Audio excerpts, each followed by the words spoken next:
Good morning to us all. My name is Dennis Apiala Biampofo, and it is only in line that just like the first stanza of our national anthem invites God to bless us, and the last stanza of our national pledge invites God to help us do and build our country. We invite God to be a part of today's conversation as we discuss Ghana beyond aid and building this motherland. Kindly bow down your head and join me as I pray.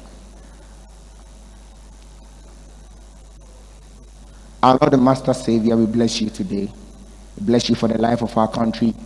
We bless you for the life of our President, His Excellency, the President of the Republic, Nana Addo Dankwa Akufo-Addo. Bless you for the life of ministers of our country.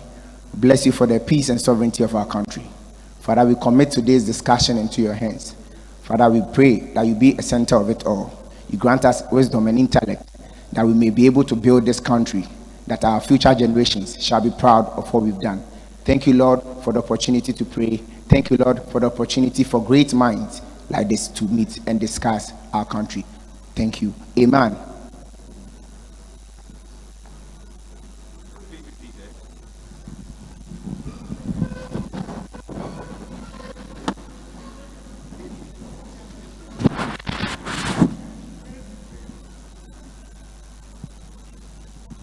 With the blessing of God the Father, God the Son, and God the Holy Spirit, let me say good morning and welcome to the great hall of the Kwame Nkrumah University of Science and Technology, where this morning we gather under the auspices of the Ghana Beyond Aid Committee in collaboration with the National Union of Ghana Students, and present to you the education at the heart of attaining a Ghana Beyond Aid, taking stock of our progress, looking into the future, a student engagement forum on the vision of the Ghana Beyond Aid agenda. I am, by the grace of God, Jerry Edemajololo, and I'm thrilled to be part of you on this very historic day. Our elders say, Obatan no.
She says Ghana Beyond Aid is about helping students becoming responsible and wise. Okay, let me come to you here, sir.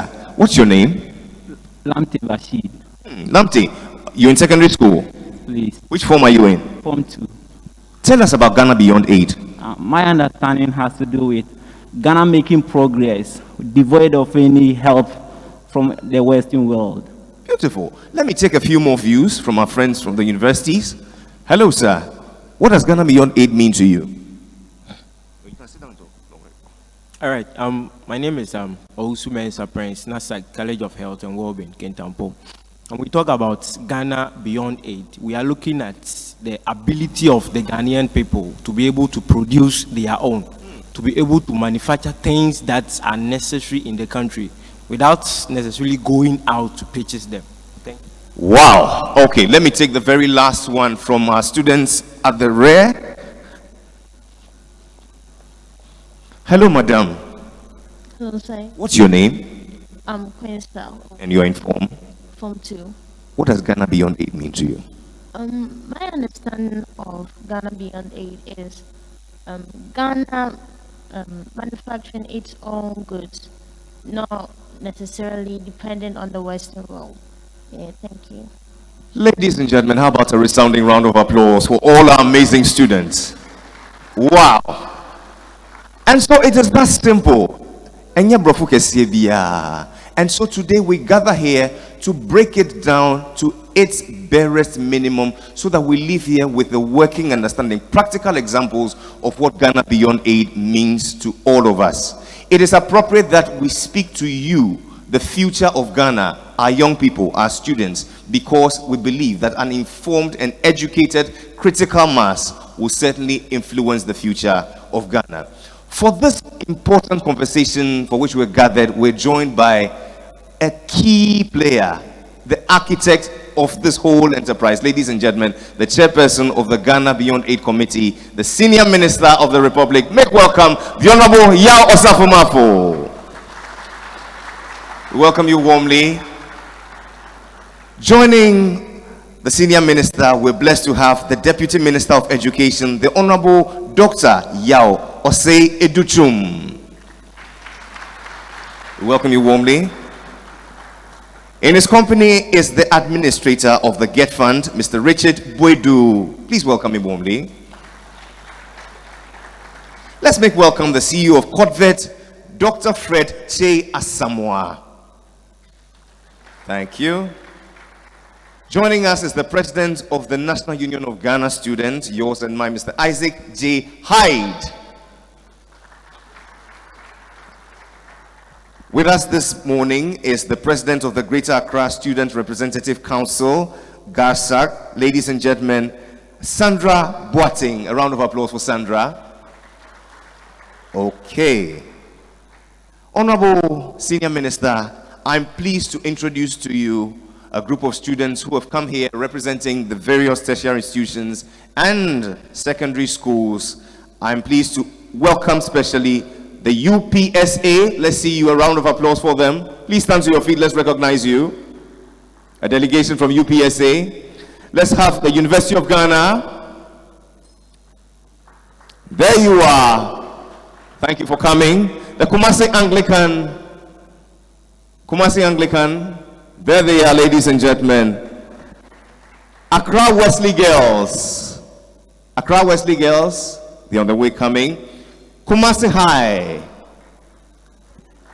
They are the men. Ladies and gentlemen, a round of applause for them. UDS, we welcome you warmly.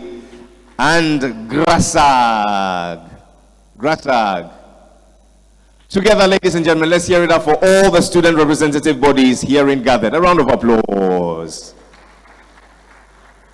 Our program is a very straight to the point program. We shall have 2 short speeches, that of our guest of honor, together with the welcome address. And then we shall also have a presentation, an overview of what this Ghana Beyond Aid really means. But the highlight of the program is where we would empanel our resource persons who will speak to us from different angles on this Ghana Beyond Aid. We're live on GTV, we're live on Facebook, we're live also on YouTube. So please tell all your friends who are not here with us that they should connect and listen to a very important national conversation, Ghana Beyond Aid, from the perspective of education. It is my honor right now to welcome us all and to set the tone for this event, the president of the National Union of Ghana Students. Ladies and gentlemen, please make welcome Mr. Isaac J. Hyde.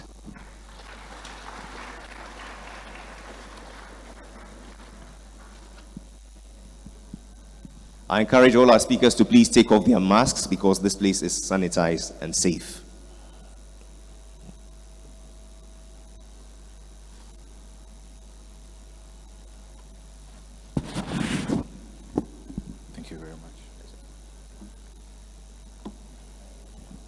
Ladies and gentlemen, good morning. Mr. Chairman, Ministers of State, University administrators, government officials, colleague student leaders from GAPS, the Private University Students Association of Ghana, the Ghana National Union of Technical Students, the University Students Association of Ghana, the Teacher Trainees Association, the nurses and midwives that we call the NASAC, and any other bloc that is heavily represented here. I welcome you all. It is a prosperous day in the life worth of living of the National Youth of Ghana students. And we are very grateful to the Secretariat of the Ghana Beyond Aid Committee for giving us this opportunity to be part of this discourse. For so many years, the voices of the young people in Ghana have been muffled by the policymakers and politicians who often at times make decisions on our behalf without the inputs of the very people these decisions affect. It must be noted that Ghana has about 70% of its population below the ages of 35. Therefore, majority of the decisions taken in this country affect the lives of people within the majority bracket, which is we the people gathered here. We dare say, anytime student leaders have been brought to the table, it has been as a result of intense aluta and demonstrations, forcing politicians to listen to the concerns of young people. We find this forum as a paradigm shift from the usual ways of doing things in this country. Ghana Beyond Aid is for the future, and the young people of Ghana are best suited to discuss the future we desire for this country. Building the future of this nation is dependent on building capacity of young people. The question that often arises is, what do young people even want? What are their desires? This question was asked by an Irish philosopher, Edmund Burke, in the 18th century and still holds true for our world today. Burke states that, tell me what are the prevailing sentiments that occupy the minds of young people, and I will tell you what is the character of the next generation. The perception of young people in Ghana and our place in the world will be determined to what extent and to what extent we are involved in activities aimed at change and progress of our nation, Ghana.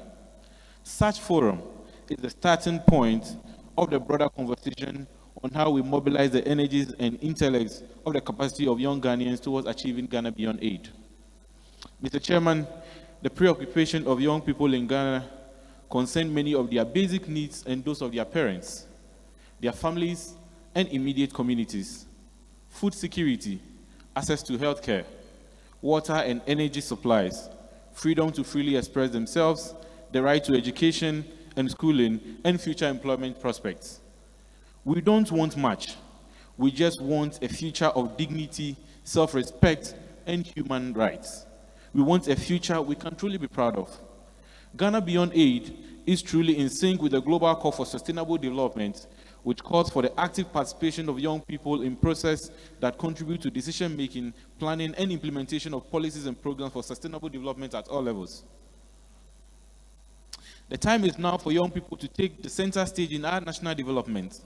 This is a clarion call for all young people in here and across the world to rise, take charge, and control our destiny with guidance from the older generation. We cannot always expect goodies to be handed down to us. Let us rise and build a nation we can all be proud of. With the nation heading into a crucial election in the next few days, we call on all young people to positively engage all political parties and not to expend their energies on activities that will mar the development of this nation. Honorable Senior Minister, let me say this in conclusion, that the young people of Ghana are energized and are talented. Use our energy and talents for the socio-economic development of our country. Let me also take recognition of some of the wonderful initiatives that have been championed over the years to make our education and the future of this country better. We recognize the efforts of the Ghana Education Trust Fund in expanding academic facilities across the country, just so we have a better education for our people. Let me also take this opportunity to welcome the conversation by both political parties to ensure that technical and vocational education remains paramount in our future development of this country. Let me also dare say that I'll take this opportunity to commend our senior high school students who recently graduated, that despite the challenge of COVID, they've come out successful. And we believe that, per the mantra of the National Youth of Ghana students, which states that education is a right, not a privilege, we rather hope that free education, in any other form of education, is expanded to give every young child in this country an opportunity to be in the classroom, because the future remains ours. We are thankful, Honorable Minister, for this opportunity, and we'll make the most of it. Once again, thank you all.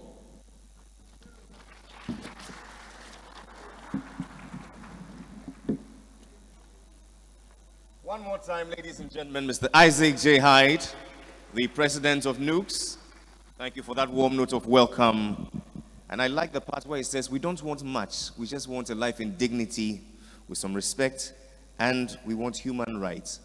All that he said can be summed up in 3 points I consider the underpinnings of the Ghana Beyond Aid. Say with me, values. Values. Mindset. Sustainable development. Values. Mindsets. Sustainable development. Write these words down because you're going to see them through all the presentations that will come forth. For the next few minutes, we want to explain to you, to the barest minimum, what Ghana Beyond Aid really means. Please lend us your attention because you're going to need this very important presentation. We're blessed to have the secretary of the Ghana Beyond Aid Committee, I beg your pardon, Dr. Eric Yawa, and for 10 minutes he will walk us through. Please welcome him warmly with a round of applause.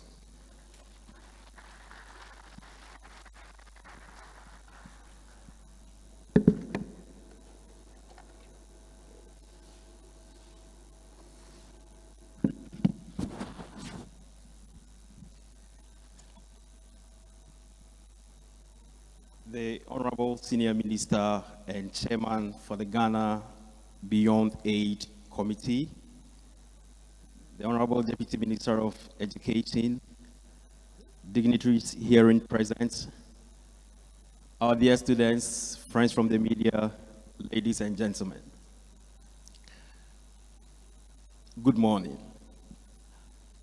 His Excellency, the President, has set for us as a country the vision of Ghana Beyond Aid. And this is underscored by the fact that as a country, we are blessed with the resources needed to make us prosperous, self-reliant, and sustain our own development. But over the years, we have had to rely on support from external sources almost in every facet of our development. Whilst this may be useful, there is a time for us to revisit this narrative of our development and see whether this is something that can be sustained to ensure that we move Ghana from what we envisage it to be to actually attaining the Ghana that we all want. A Ghana that is prosperous, a Ghana that ensures that development is fairly spread, and a Ghana that engages competitively with the rest of the world. This development has become necessary because already the external sources from where these resources come from are beginning to experience shocks of their own.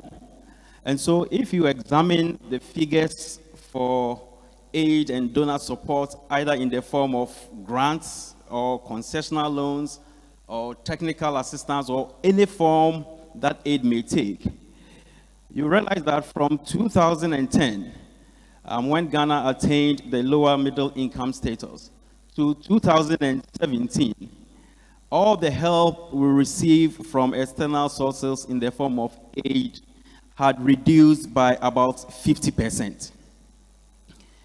And it is not slowing down. It continues to decrease. So a time has come for us to sit down, look at this, and ask ourselves the simple question: for how long can we wait for external support in order for us to meet our own development aspirations?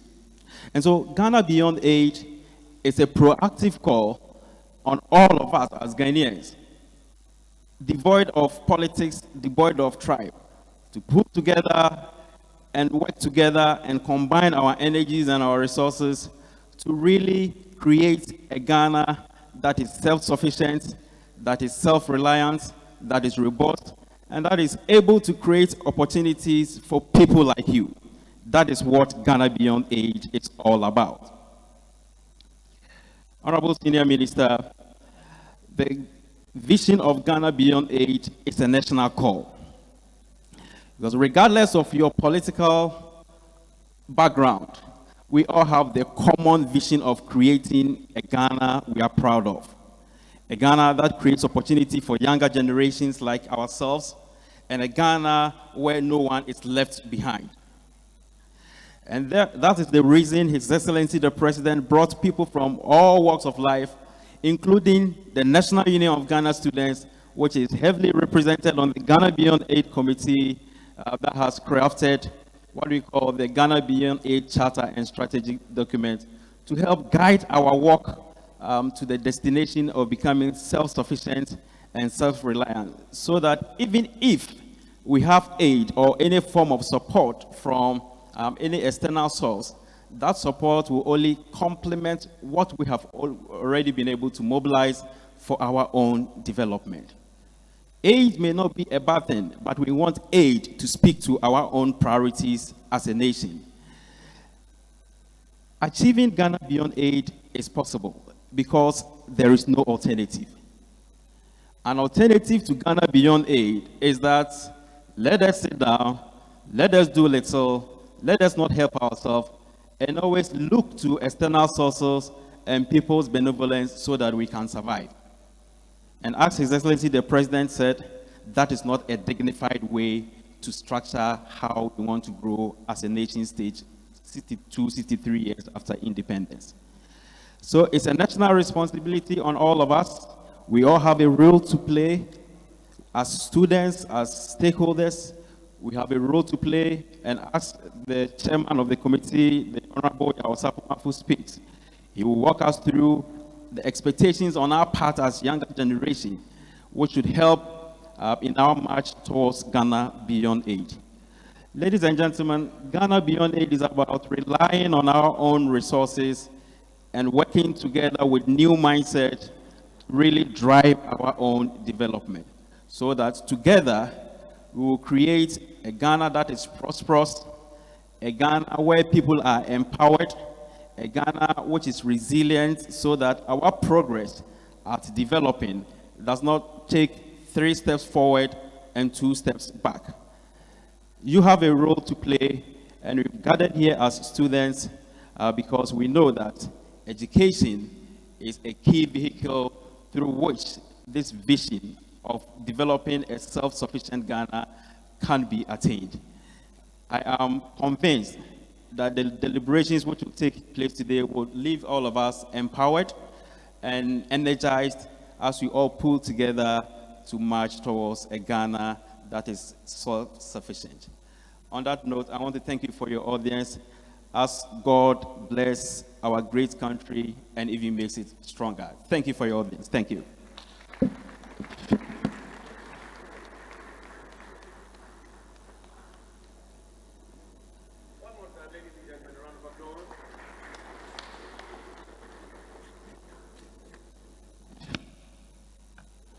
We're grateful to you, Dr. Eric Yaboa, the Secretary of the Ghana Beyond Aid Committee, for walking us through, in simple terms, what the Ghana Beyond Aid seeks to achieve. One thing I picked out on is the fact that it's going to create what we call a wiser Ghana. Can I share with you what the wiser Ghana is? How many of you know what the wiser Ghana is? Show by hand. W for wealthy. W for I for inclusive. Let's say it together. Inclusive. S for sustainable. S for E for empowered. E for R for resilient. R for, so let's say it together, wealthy, inclusive, sustainable, empowered, and resilient. Put your hands together for yourselves. It is the Ghana Beyond Aid, and this is what we seek to achieve. If you're joining us, we're live from the Great Hall of the Kwame Nkrumah University of Science and Technology, right here in Kumasi, the heart of Asanteman. It is fit and proper that we receive a welcome from the King himself through the Asanteman Cultural Troupe. Ladies and gentlemen, make them welcome with a round of applause.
Ladies and gentlemen, a resounding round of applause. Let's celebrate our rich cultural heritage.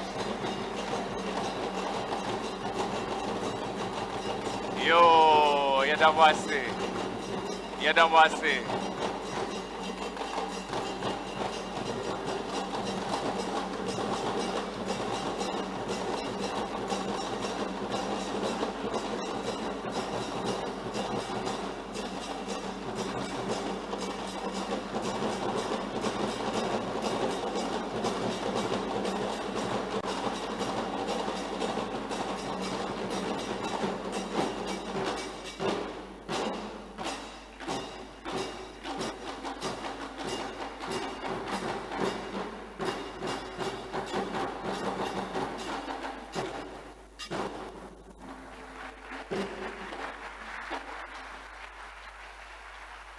And this is how the rich kingdom of Asanteman extends to you its warmth and hospitality through such a rich display of culture and tradition. To this end,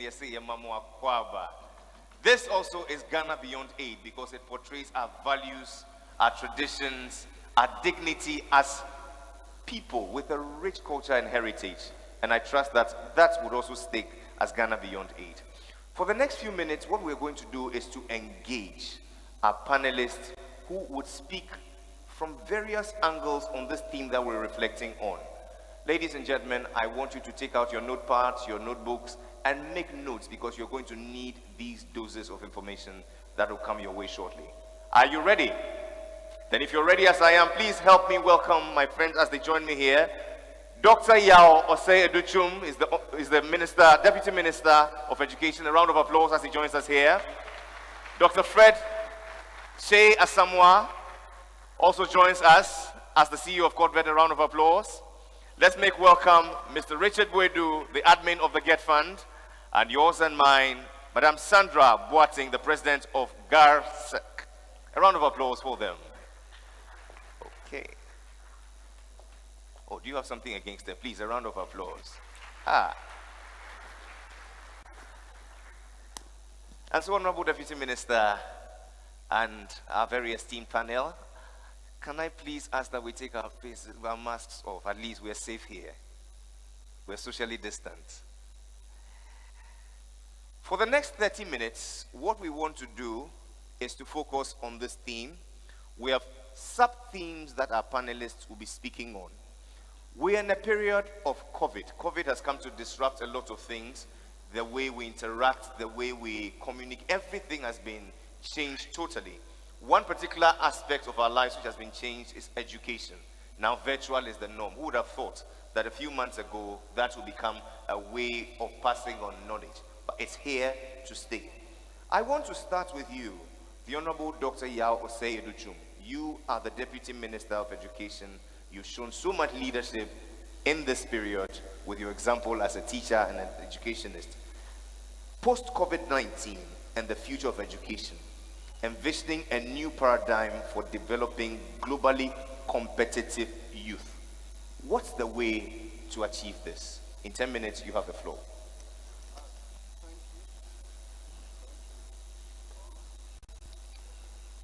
It's not. Okay. It's on.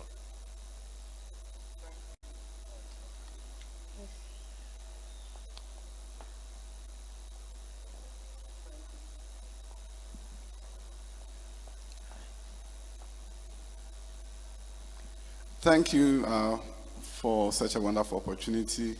Senior Minister, colleagues from the Ministry of Education and other agencies. I see the PC for TAFO here in the crowd. Distinguished guests, our friends from the media, and also Kumasi High School, my sixth form school, they are here. Wow. And all students, because you are all my students too, but I had to acknowledge Kumasi High first. It's a wonderful opportunity to sit here and talk about COVID-19 and its implication. But before COVID-19, where were we? And I think once we begin to understand where we were pre-COVID-19 and talk about Ghana Beyond Aid and where we need to go, then we can situate the conversation very well. Pre-COVID-19, education around the world, so far as developing countries were concerned, were not at a very good place. Okay. Around the world in developing countries, there was something that the World Bank called learning poverty. And they defined learning poverty by looking at the percentage of students who are age 10 and could not read for understanding. And this percentage was 53. So around the world in developing countries, 53% of students who were age 10 could not read a simple test and understand it. So before COVID-19, there was a crisis in education around the world. If you look at our nation, Ghana, great strides had been made. But if you look at the human capacity index, it was 0.44, which in a plain language means we were losing 56% of our human capital. That for the generation growing up now, 56% of their human capital and capacity was not being utilized. So before COVID-19, there was a challenge.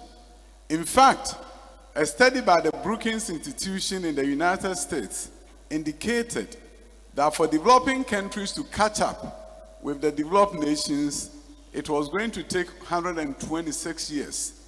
And the book was titled Leapfrogging Inequality by Rebecca Winthrop. But certain strategies were recommended. And that is why when you hear of initiatives by His Excellency the President, and when we talk about double track, and I hear some people talk about red, gold, green, 1 year, we'll cancel it. Double track is a leapfrogging strategy so far as access is concerned. Instead of waiting for 126 years before you can catch up with America, you look for a strategy that allows you, even given your limited resources, to still provide access for students. Before free senior high school, before there was something called double track. 800,000 students were in our high schools across the country. Then you adopt a leapfrogging strategy, and by the way, in a plain language, leapfrogging, those of you who have grown up in villages, when you go by the riverside and you see a frog, do you see the frog crawling in front of you, walking in front of you? What does it do? It leaps. It leaps so that it will run away from you. It will get to its destination faster than you think, even as it runs away from a human being. So in a plain language, you leapfrog to get ahead at a faster pace. So instead of taking 20 years as had been estimated in this country, before you provide free senior high school, you do it in a year. And you get 400,000 more students to go to school. And you implement strategies that enable them get a better outcomes on WASI than when there was no cutoff. So bottom line is, you look at education and you have to begin to look at leapfrogging strategies. If you want to wait for all the science labs to be built so that all students can get access to science, it will take you 120 years probably in this country before you do that. But then you set up an organization called SENDLOS. You provide them funding from Get Fund.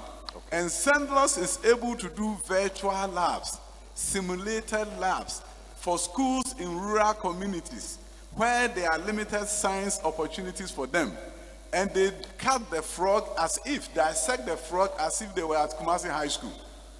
Virtually, through simulation, you are leapfrogging.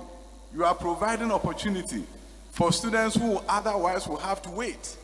So the bottom line is this: when we talk about education in developing nations, education post-COVID, we have to understand that the situation pre-COVID has worsened. And therefore, we need to redouble our efforts in making sure we eliminate learning poverty. Because you see, when you can't read, you can't learn. If you cannot read, how do you get access to the content in geography, economics, and other subjects? So if our 10-year-olds are not reading, and with COVID, the situation is worsened for those from rural areas, what we need to do post-COVID or during COVID is that we look for strategies that enable them to catch up from where they were, to bridge the gap. But how do we bridge the gap? We have to take a look at our curriculum.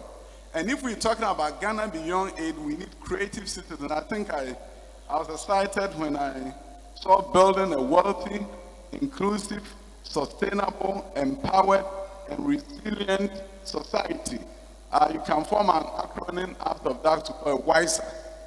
For the first time, we have a just cause.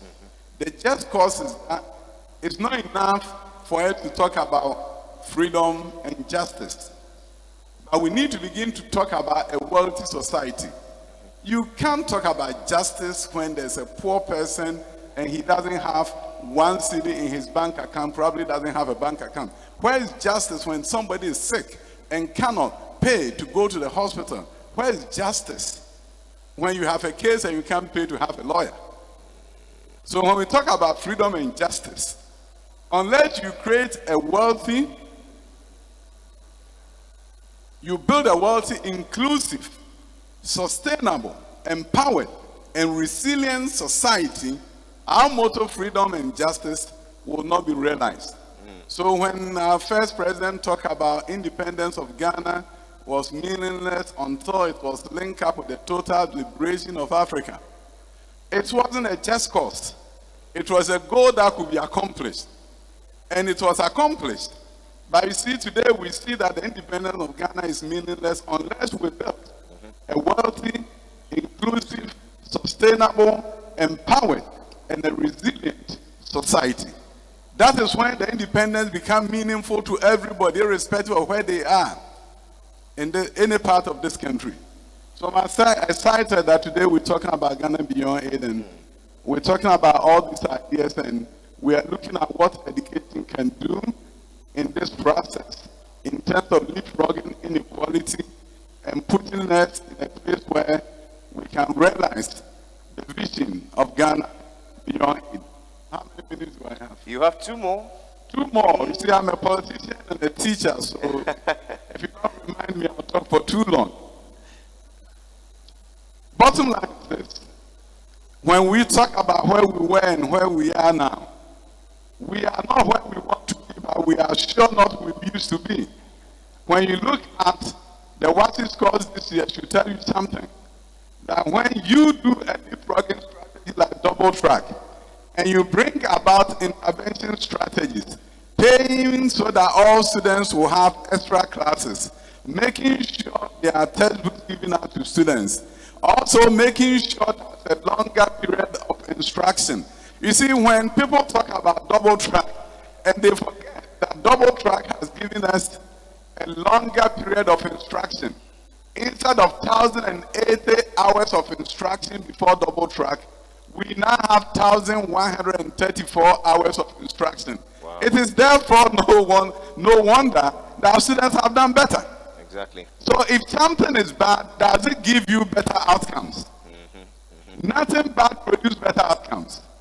It is a well thought out program strategy to really ensure that the vast majority of our students get the opportunity for upward mobility. And that is why now you are going to apply to a university, you're going to get the opportunity to apply to the student loan trust fund for your loan. By the time you get your admission, God willing, when Ghanaians give the president another mandate, the implementation of the new policy on student loan trust fund is going to ensure that every student gets the opportunity to actually attend tertiary institution, because you get a student loan, you have 2-year grace period, you pay for it after you graduate and you secure a job. And that is the direction that this nation needs to go. And that is what we need to do in order to attain a society of beyond aid, in order for us to attain a wiser society. And that is the new just cause of this country. That is where this country is heading. And we are not turning back. Ghanaians will not turn back. Ghanaians will move forward. And together we'll create a society where the poor and the rich have a level playing field, where when we come together, we come to celebrate each other based on our accomplishment, and we don't come to look at how somebody has gotten ahead of us because they happen to be connected, because they happen to be rich. And when we come together, it's going to be that we've created a sustainable, empowered society. And that society is giving equal opportunity to all. And that is the kind of Ghana that I believe every one of us wants to be in. And the kind of Ghana that I'm excited about every single day. Thank you. Thank you very much, Dr. Yao Osei-Aduchum, Deputy Minister of Education. If you're just joining us, it's a very, very important conversation we're having on Ghana Beyond Aid. We're looking at it through the lenses of education at the heart of attaining Ghana Beyond Aid. We're taking stock of the progress we've made, and we're looking into the future with optimism.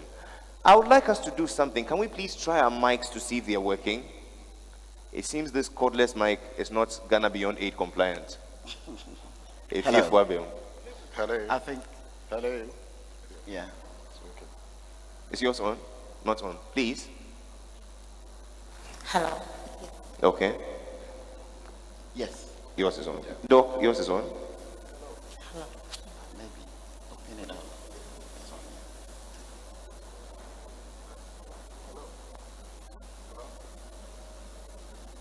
Could you please? Okay. And so, Doc, you've walked us through the historical antecedents to, the Ghana Beyond Aid, and most especially before COVID. This actually leads us to COTVIT. Now, you are established primarily to coordinate and oversee the technical vocational education system that produces a globally competitive workforce through the quality-oriented and demand-driven learning for national development. Let's take it step by step. Let's look at where the Deputy Minister left off. Let's examine propelling our march to Ghana Beyond Aid through technical, vocational, and skills development. In an era of COVID, how are we going to achieve this? Thank you very much. Honorable Senior Minister, Honorable Deputy Minister, colleagues, CEOs, heads of USTs, leadership of NUTS, students, I'm excited to be back to my alma mater. This is where it all started. Oh. And it's no wonder UST is the best university in Ghana. What's the laughing, but it's true. And I'm proud to share that platform with the Honorable Senior Minister, who also is an alma mater of this great university. And more so to share this stage with the next generation of leaders of this country, NUTS. It's right, if you look at the theme, education being at the heart of Ghana beyond aid. And for every human being, your heart controls everything. Sure. The only time a person is pronounced dead is when your heart ceases to work. Therefore, education cannot be underestimated. And we all know education is the key. And it's also been proposed that technical and vocational education is the master key. So therefore, we need to take special interest in TVET. So there's no reason why we cannot agree with the organizers and the Ghana Beyond Aid Committee to state that if we can propel towards independence, real independence, and Ghana Beyond Aid, then technical and vocational education should be the propeller. We all know, if we cast back our minds back to history, the Ghana Empire, the Mali and the Shanghai Empire couldn't withstand the invasion of our colonial masters. And they bequeathed to us grammar education, and that is what we pride ourselves in. Since independence, we have invested so much in education, but TVET hasn't seen much. If we look at countries like Germany, United States, China, Japan, and the rest, the superpowers, all of them have taken so much interest in technical and vocational education.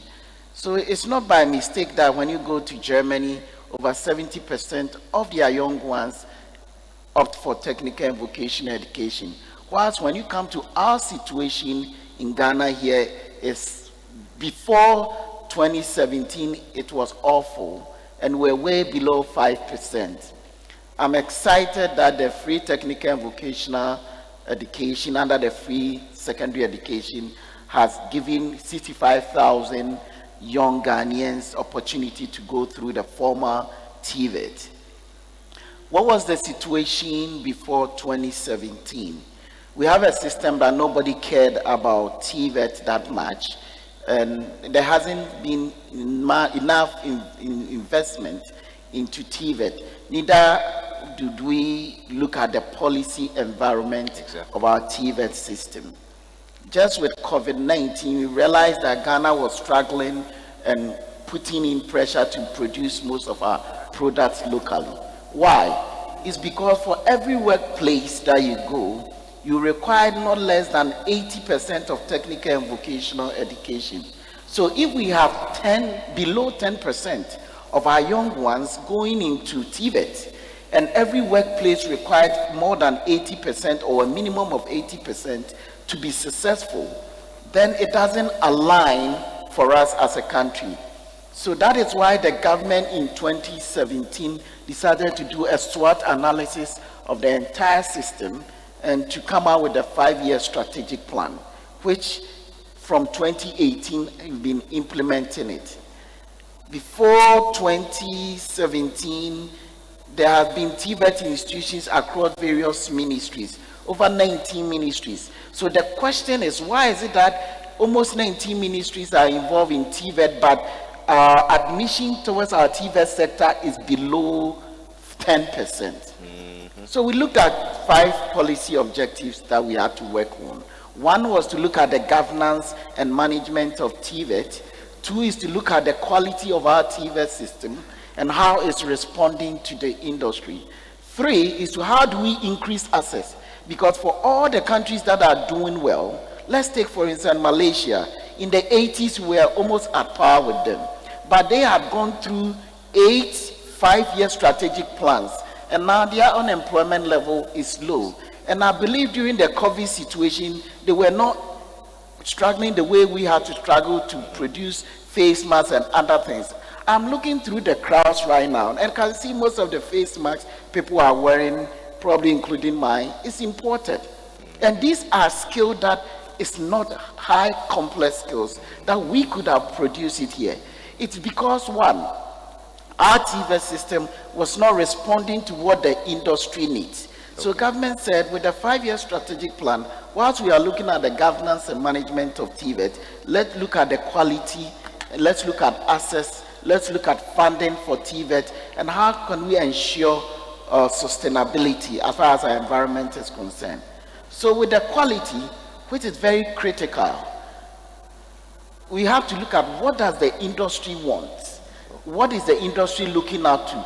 The only way the local environment and the local economy can propel up is to have a skill set that is supporting the local industry.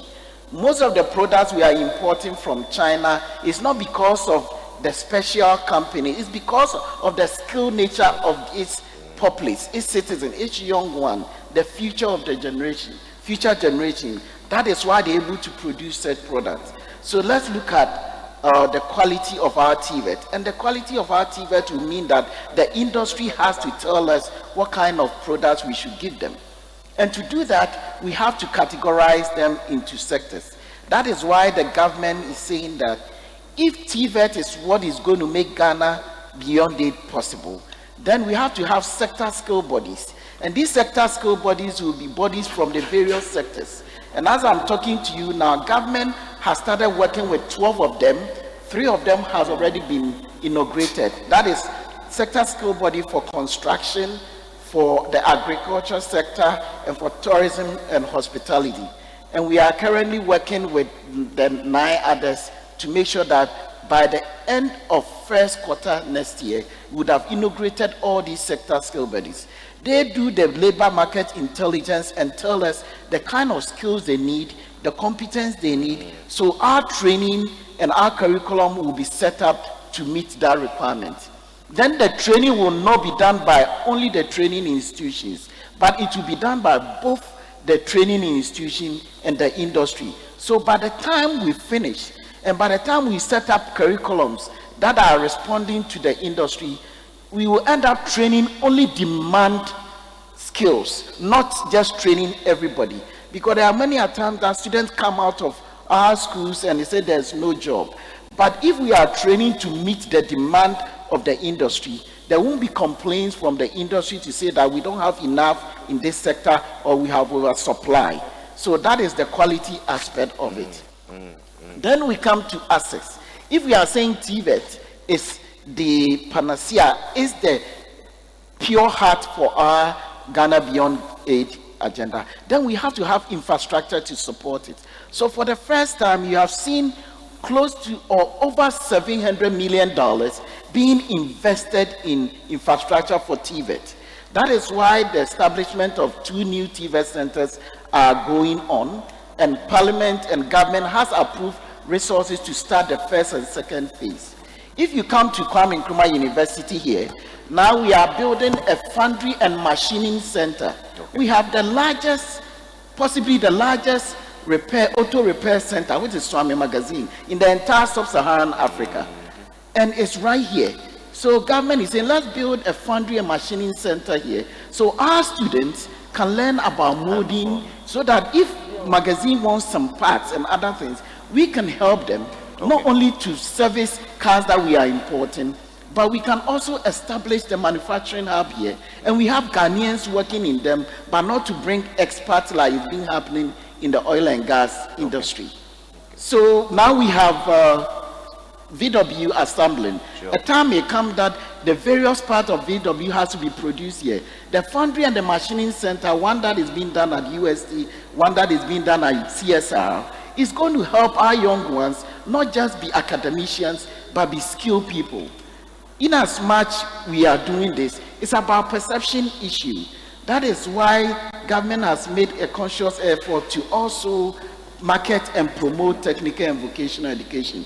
For the first time, Ghana is a member of the World Skills International, and it's an international body who is the Olympic body for skills development across the world. Being a member of this World Skills International will not only afford the young Ghanaian opposition or the ability to compete with other colleagues across the world, but also will help us to be innovative enough to come out with skills. During the skills competition, you have students at that competition putting together drones themselves and building it. If students from Ghana is able to do the same, we won't end up importing our drones, but not only that, we will have the drones here, but we will be producing them within the country. Wow. So this is what government is doing, so that as far as perception is concerned, we can move from below 10% to about 50% and above. When we get there, and I always say, then Ghana Beyond Aid is just around the corner. Dr. Samoa, much as I'm enjoying you, I beg you, you have 1 minute remaining. Wrap up on the funding, but I'll go hard on my friend from Get Fund. So please just wrap it up for me. So to wrap up, what we are doing as a country, we are encouraging all students and all stakeholders and to support what government is doing so that this country can build more technical and vocational skills to support the Ghana Beyond Aid agenda. If we're able to do that, then the Transport and Logistics Center will be here in Ghana. And it will be one that will be as competitive as the one in Dubai or the one in Germany or the one in China. If we are able to build enough skills, then our pharmaceutical center will be the one that will be producing skills to support it. If we are able to do that, that is where our agricultural sector, the automotive industry, in fact, the banking and financing. One of the last sectors we are working on is banking and financing. When you go to Germany and when you go to Switzerland, their financing and banking and financing sector is hugely supported by technical and vocational education.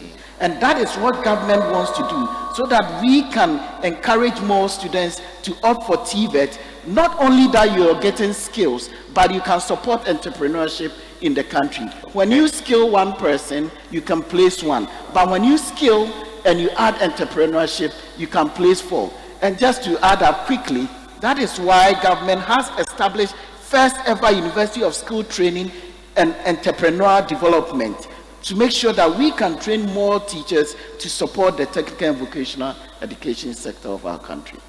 Thank you. Brilliant. Ladies and gentlemen, a round of applause. Dr. Fred Cheya Samoa, CEO of the Corvet. And if you're watching us online, it's the first of its kind, the Ghana Beyond Aid Committee, in collaboration with the Ghana National Union of Students, or the National Union of Ghana Students, I beg your pardon, as we bring to you this important forum where we talk about education at the heart of attaining a Ghana Beyond Aid. We're taking stock of our past and we're projecting into the future. For those of you who have been listening, our students here, how many of you want to go into skills-oriented careers? Show by hand. La ilaha bismillahir rahman. You all want to be doctors, architects. No, that is competency-based training. That is the reality. You weren't listening. Dr. Asamoah said that 80% of technical and vocational skills are needed in every workplace. You might want to note that and think on it while we engage our friend from Get Fund. Get Fund, now you have been very instrumental in funding a lot of educational infrastructure and things like that. But we want to know, transforming the education landscape through strategic financing, investment and infrastructure development. How are we going to ensure that this is possible, especially in a time like this, COVID? What will become of all the classrooms you've built? What will become of all those investments which are not in use right now? Thank you. Honorable Minister, Senior Minister, Honorable Deputy Minister for Education, my colleague CEO, who is celebrating his birthday today. Oh. And students who are here. You've asked a good question, but in my answer to the question, I may let people know the role of NUCs in GET Fund. Actually, the establishment of the GET Fund Act, NUCs played an important role. There was student agitation around that time, and based on that, and a very innovative thing fell on Ghana, and in the year 2000, Parliament approved the GET Fund Act, where 2.5% of VAT proceeds were set aside for GET Fund for infrastructure development and then supporting the education sector. NUCS is one of the agencies or the representation on our 17-member board. So NUCS plays an important role in the how the fund is administered. Over the years, the 2.5% that is awarded in terms of VAT to the GET Fund has been used, and there has been a lot of infrastructure development in the country. But I would like to say that next year, GET Fund will be chalking 20 years. It has not all been rosy. When I assumed the office in 2017, I found out that there were a lot of projects in the system, but there wasn't fund to commensurate the projects that have been scattered over the period. Award of scholarship. Sorry, I'm not talking about scholarship because I know that majority of you, if I had to change the topic into scholarship, that would be something that you all want to know. And I think if I should ask a question here for you to raise your hand, those who would like me to change and let you know how you can access scholarship, a lot of you would raise your hands. But today it is for infrastructure development. What I saw at that time when we took over as the board, there were about over 3,900 thereabout projects that were ongoing. Projects being built at that time were like how our parents do their building. They just give a school 12-unit classroom, allocate it to a contractor. Another agency under the ministry also does same, and you can find two same projects being funded by GET Fund in one school. But it is when an IPC is raised, the interim payment certificate allows a contractor to assess whatever he spent. It is when that comes on that you get to know that there are duplications of contracts all over the Ghana. So there were the management put in a measure, and that measure is yielding dividend for currently. The first one was to put a freeze on all contracts that has been awarded all over Ghana.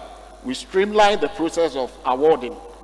So GET Fund provides a funding budget, and then it is the ministry, the regional coordination, and the district assemblies that award on behalf of GET Fund. I would like you to remember this. GET Fund, we don't award contracts at our end. After the streamlining, there were two lines of contracts that we identified. Post 2017, that is contract that were awarded before 2017. We put it in a bucket. It was way above our budget that we had. at 2017, we were owing contractors to the tune of 838 million. Those were IPCs that were ready at Get Fund.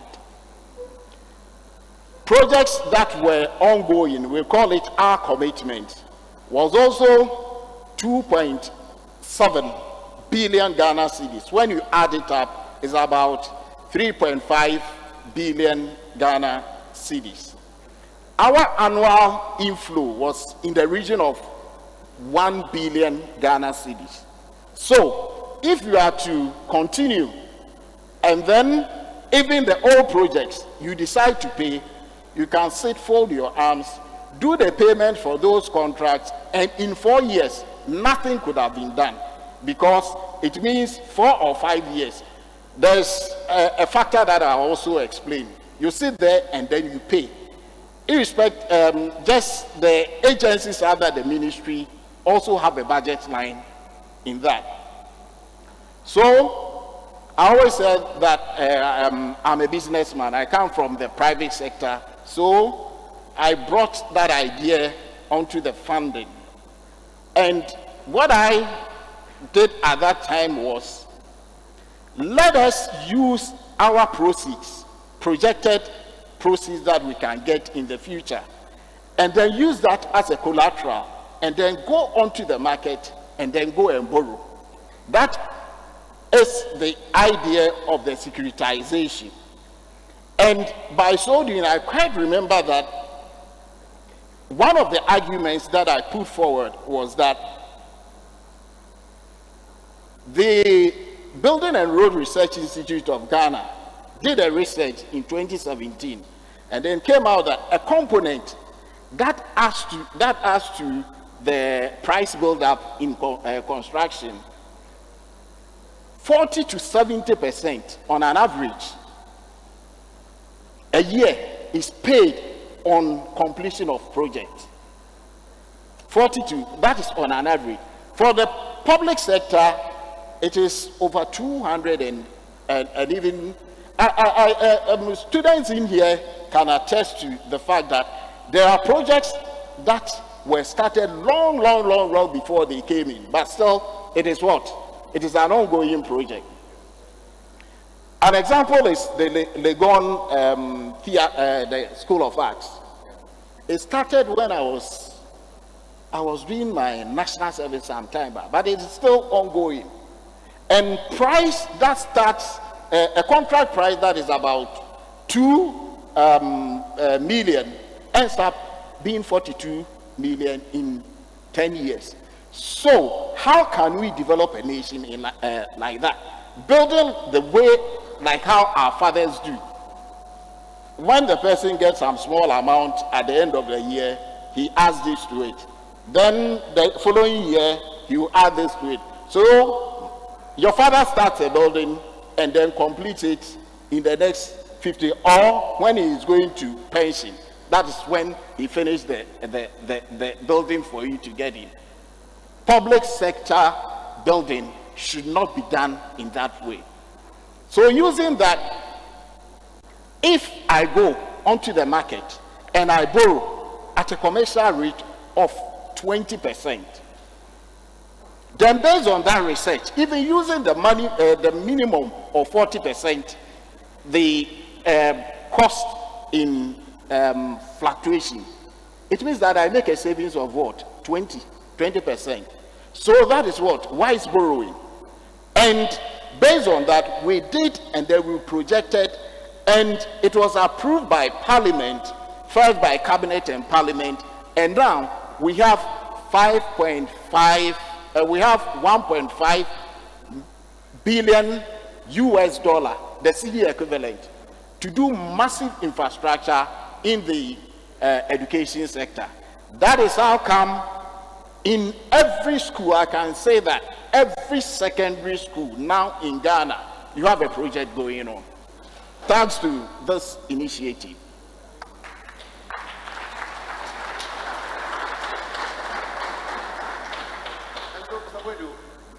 Much as, we're appreciative of, how far we've come and the strides we've made, is this sustainable? Yes. I will say that it is sustainable. In 2 minutes, walk us through. Yeah. When you look at the bond that we took, it's for a medium term of 7 years. Okay. And by 7 years, we would have finished paying off. Okay. the bond that we took. And not only building that we're talking about. Yeah. Presently, almost every school has a pickup. Every secondary school, we've given them pickup. There are buses that we also, through the Ministry of Education, that are also being shared across the country. Okay. There are buses, the 65-seater buses, that is also coming on. There are motorbikes for circuit supervisors. Debt Fund is also funding, is also assisting the agencies under the ministry. Okay. And they are all now functioning. Talk about TVET, talk about NACA, National Curriculum, talk about almost every agency under the ministry. They are now working again. This is more like a rebranding of Get Fund. Ladies and gentlemen, let's put our hands together. Wow. But you see, on the back of all this, how does it translate to you, the students in school? Let's ask one of your very own, who represents you here as the president of the Greater Accra Students Representative Council. Mr. Have we left anybody behind? From all that has been said, is there anybody who has been left behind? You don't think so? So my question to you is this: leaving no one behind, progress in do to promote inclusive education?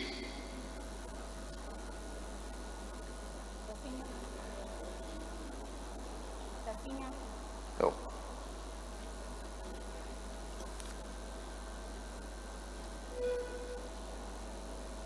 Is the mic here, please? It's been taken away. Hello.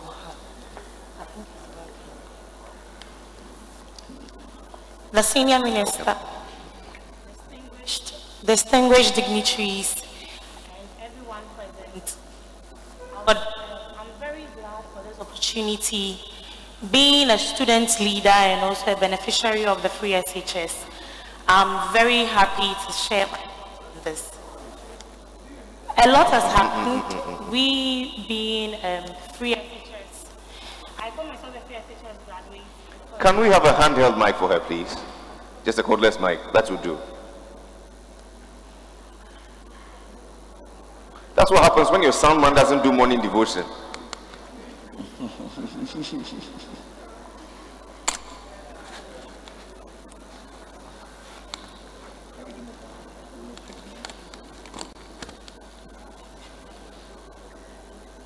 In a short while, we get to hear from our guest of honor, the senior minister, as he delivers the keynote, after which we shall engage you, our students, and other stakeholders on this very important topic that we're deliberating on. If you're set, let's hear from you.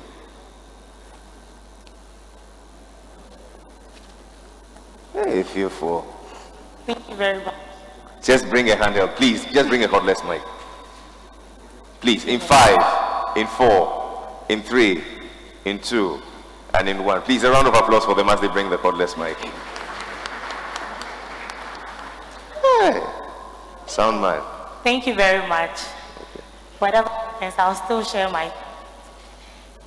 With the issue of free SHS and inclusive education, I'm a beneficiary of the free SHS, and I'm very, very glad, because if not for free SHS, I would term free SHS a lifesaver, because I wouldn't want to use myself as an example. Please stop. It's the sound man. Bring the cordless mic.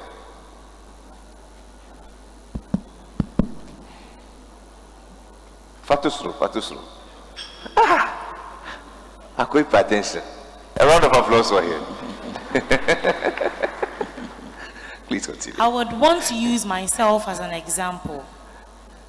At the time where our BEC results came in, and we were looking forward to going to the senior high school. For me, my mom is a fishmonger, and there is no money at home. Okay. I have 2 elder siblings who are not able to go to school because my mom could not provide for their SHS fees and other utilities.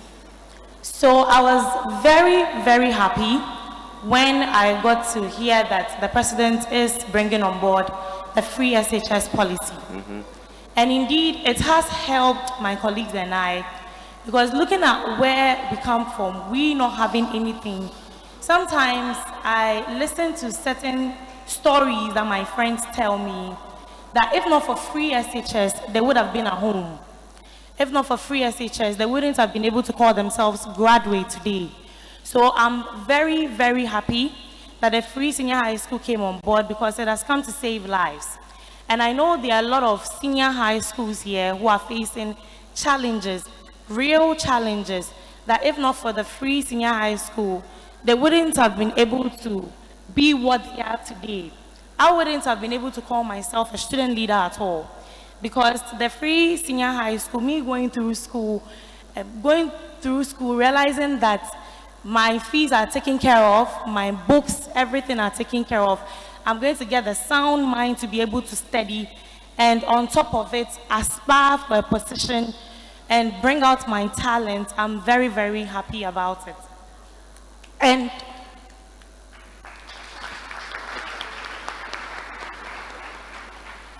it has really been a lifesaver for me. But looking forward, we are talking about taking stock of our progress, looking into the future. Ghana has a dream, the Ghana Beyond Aid dream. We want to call ourselves self-reliant. Ghana wants to do things on their own. But before we begin to think about all these things, what are we looking at? We are looking at training the human resource of our country. Because if the minds are not developed, if knowledge are not brought out, if students are not able to develop on their own, because we realize that the students out here, everyone here is, we are looking at Ghana's future here. Everyone here is Ghana's future.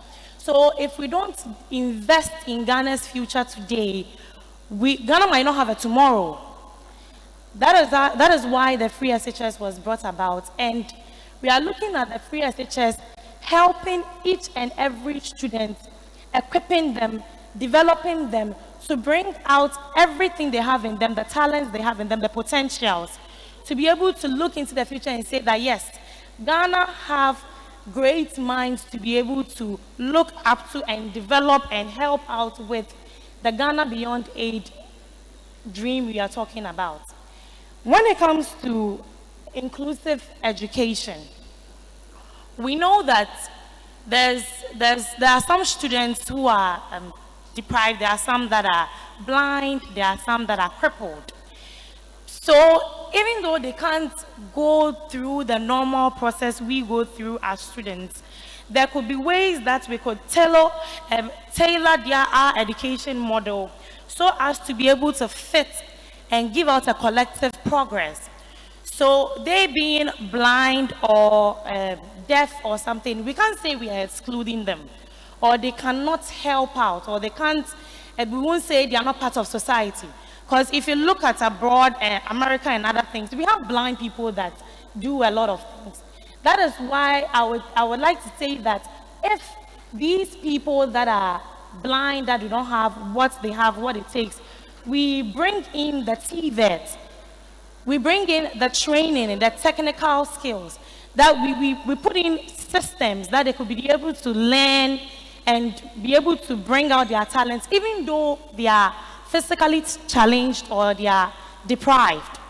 So we could look at ways that we could bring them on board, help them out, so that in the end, even though we've been able to look at the standpoint for education, we have included those that we think we cannot include. In perspectives you've brought. But ladies and gentlemen, this is where we take a break and we hear from the senior minister, after which we shall return, we shall conclude and revert to you for your questions, for your suggestions, and whatnot. Please help me say a very big thank you to my panel as they take their seats. A round of applause. So let's go on a little break. We'll be right back. Let's have a little spot of music and bring the lectern as we introduce our guest of honor.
Log on to W.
Sufficient. We are simply looking at attitudinal change of the system.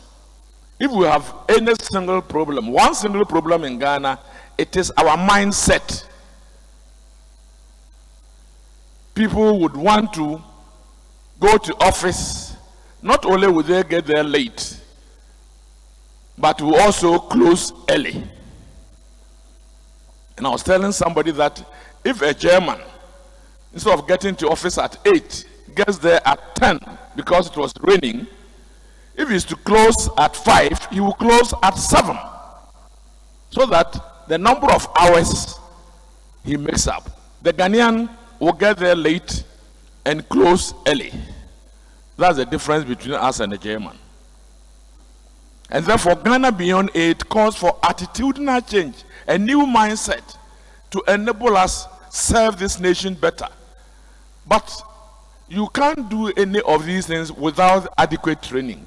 And therefore, education is critical within Ghana Beyond Aid. So the topic education at the heart of attaining Ghana Beyond Aid, taking stock of our progress, looking into the future, here at KNUST is apt, and we should all think through it. Ladies and gentlemen, no country has ever developed on the back of ignorant citizens. It doesn't happen. All the countries which have developed have trained their youth. They train, and therefore they are developing at the back of trained minds. They are training people and they are benefiting from skills of their own citizens.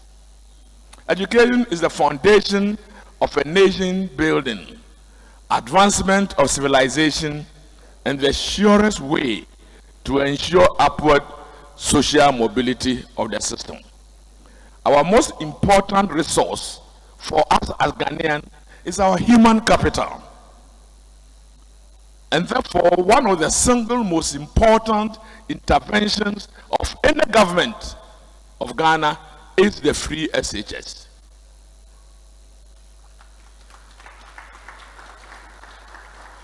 During our time, a few people will get scholarship based on merit to secondary school. It means they enjoyed free SHS. But very few, a small percentage. I had a full scholarship to Achimota School, but many people did not. And therefore, yes, I would say I had a free SHS, but it wasn't universal. Today, it is. And kudos to Nana Addo Dankwa Akufo-Addo.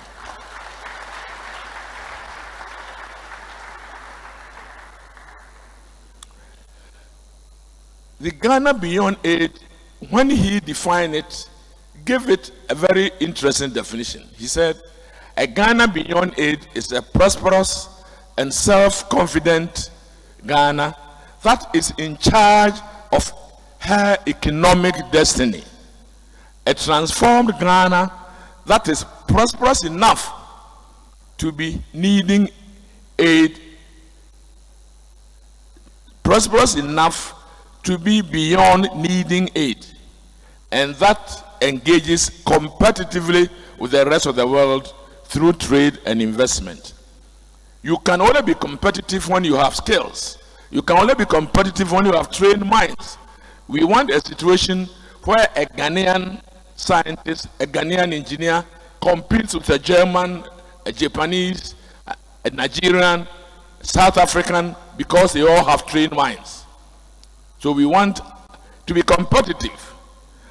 As the earlier speakers have highlighted, government is harnessing effectively our human resource capacity by one, bringing meaningful and strategic transformation in the field of technical vocational education and training, and expanding access by making TVET free as part of the free SHS.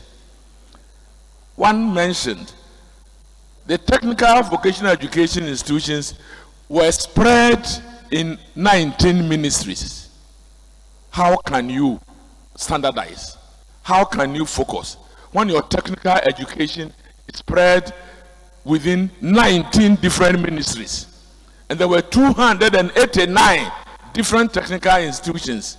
So which ministry is harmonizing? Which ministry is standardizing? Which ministry is providing leadership? None. Therefore, our technical education was seriously being mismanaged. It was not going right. And therefore, we have to have a special committee, and I chair that committee, to regularize the whole TVET system and give it a leadership, give it standardization, give it harmonization, so that we move in unison with development and with technology. So today, we having technical education, which is now organized, and we congratulate the Ministry of Education for now establishing a deputy minister responsible for TVET.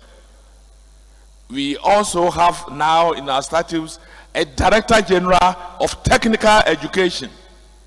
We have put too much emphasis on humanities, on liberal education.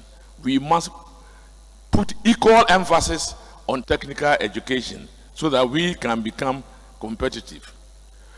All these investments that we are making can only do if we are able to do one, research and development.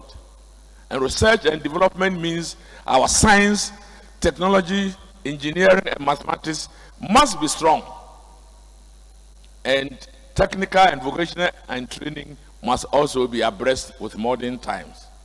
The decision of government to put education at the heart of national development is therefore important and on course. Students here gathered, His Excellency the President places considerable premium on the youth and NUCs. Indeed, the Ghana Beyond Aid Committee has a representative from NUCs, and this has helped to ensure that the Ghana Beyond Aid's character has also taken into consideration the youth. You can imagine if you left Ghana Beyond Aid to my age group to plan, the chances are that they will not know what is going on down there. So we have a whole range of the age bracket to think through for the future. And the NUCS president on the Ghana Beyond Aid Committee, I'm happy to say, is very sharp and contributes very effectively to our discussions. Kudos. The government will continue to develop plans and policies which reflect the applications of the youth and students. Because this country cannot develop competitively if we do not put emphasis on the development of the youth and science and technology. If we do that, then the youth must also be ready to allow themselves to be developed. The youth should allow themselves to be carried along with the government policy. The youth should therefore spend time and study. I was so happy 3 days ago when I heard that the results of the free SHS group was very good. But what was relevant about it, maybe if you paid attention, that the results of mathematics was the best for the past 6 years. Which is a development in the right direction. And I think we should continue. Those of you in your second and third year, now learn from those who just finished. Be strong in mathematics, be strong in English language. When you are strong in these two, the rest follow. The rest follow. Don't ignore them. But if you are strong in mathematics, you are strong in English, the rest follow. You will make sure that you also get through them.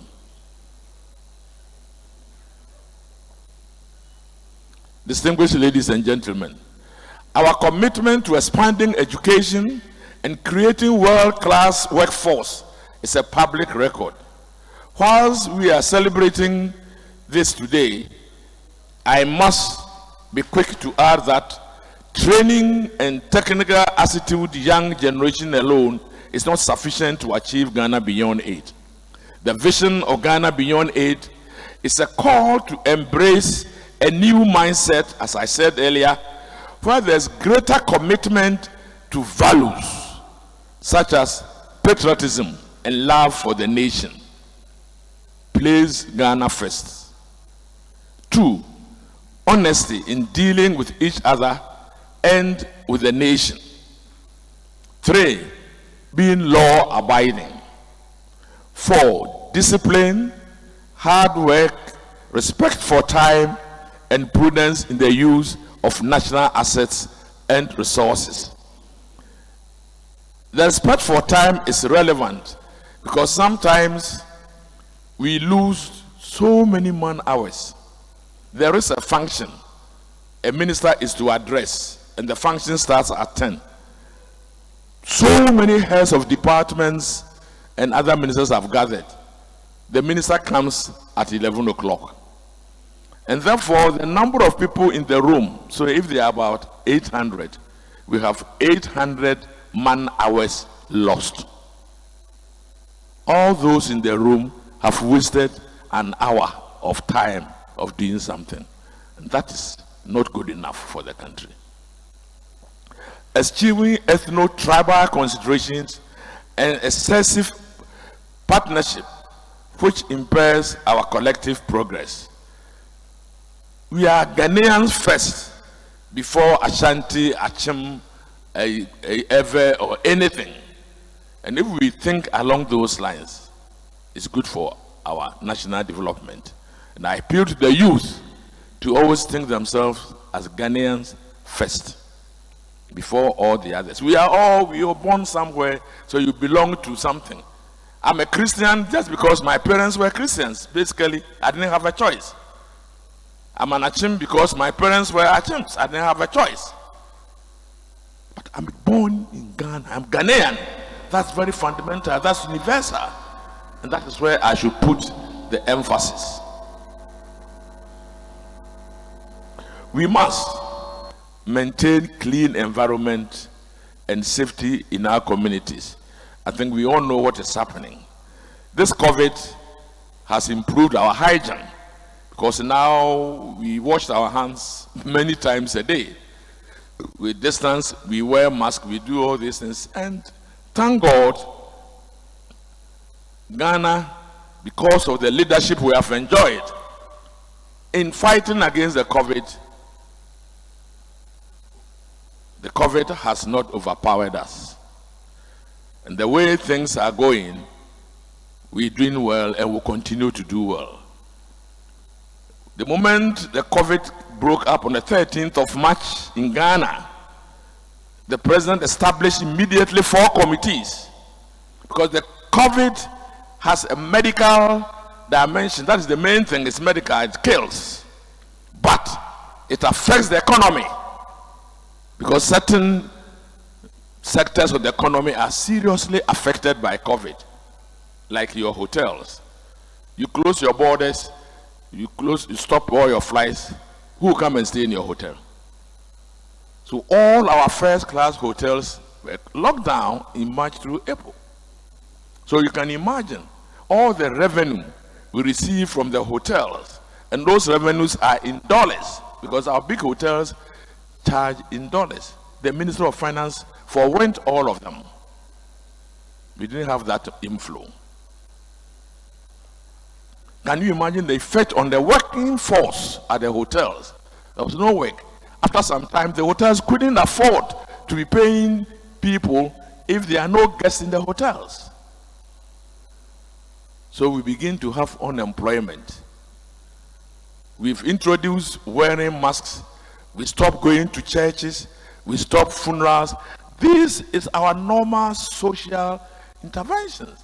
And if you tell the older people, don't go to church, don't go to funerals, sociologically you are confusing them. You are making them uncomfortable. They enjoy doing those things. But we were forced to change our social habits because of this disease. So the disease has all the 3 dimensions. It's medical because it kills, it's health. It is economic because it affects many economic systems adversely.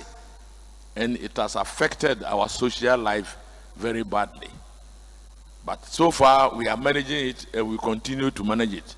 As government is investing in your education and helping to build a future of hope, you have a personal responsibility to enhance these values and let it permeate every facet of your life. We need technically sound population who are also upright because no country has developed on the back of indiscipline and lawlessness. Embrace a renewed mindset as we pursue the vision of Ghana Beyond Aid. Ladies and gentlemen, government has demonstrated phenomenal leadership which has ensured students and staff return to school in a safe and secured environment during the peak of the COVID-19. Schools were all closed, but we have to find a way of sending you back.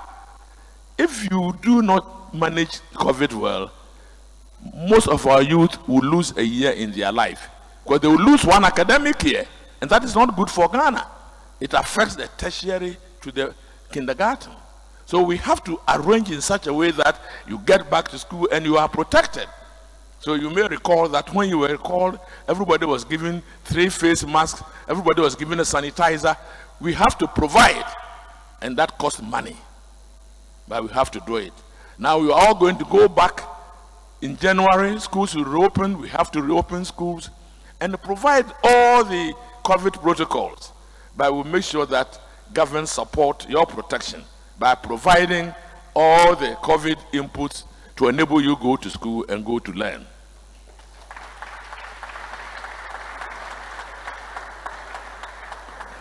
one thing which impressed me most was that, Mr. Moderator, I was asked to chair the committee on the school reopening and in the supply of masks and sanitizers.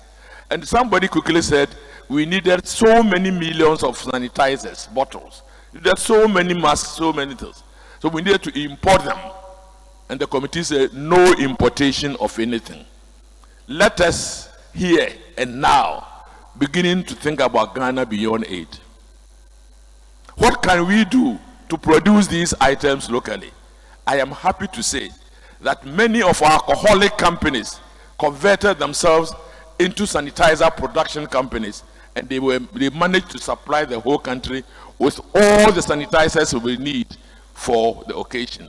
So Ghana never imported a single sanitizer from outside this country for the period. That is Ghana beyond aid. We decided that our garment industries should sew the masks, and they sewn. And so far, people bring some from overseas, but all those that we supply to schools, we sew them locally. That is Ghana beyond aid.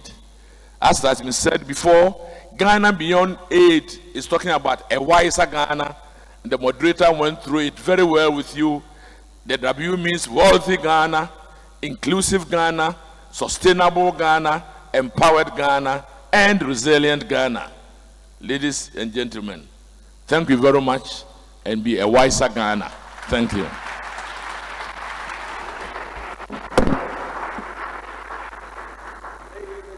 The Senior Minister, a resounding round of applause. We're grateful to you, sir, for your depth of insight that you've brought to bear in this discussion. We thank you for spelling out so well the essence of the Ghana Beyond Aid. Ladies and gentlemen, one more time, a round of applause.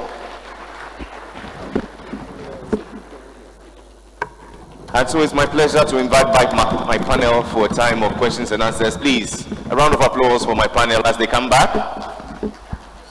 Dr. Yao Sayeduchum, Dr. Fred Yasamwa, Mr. Richard Boedu, and Sandra Boateng.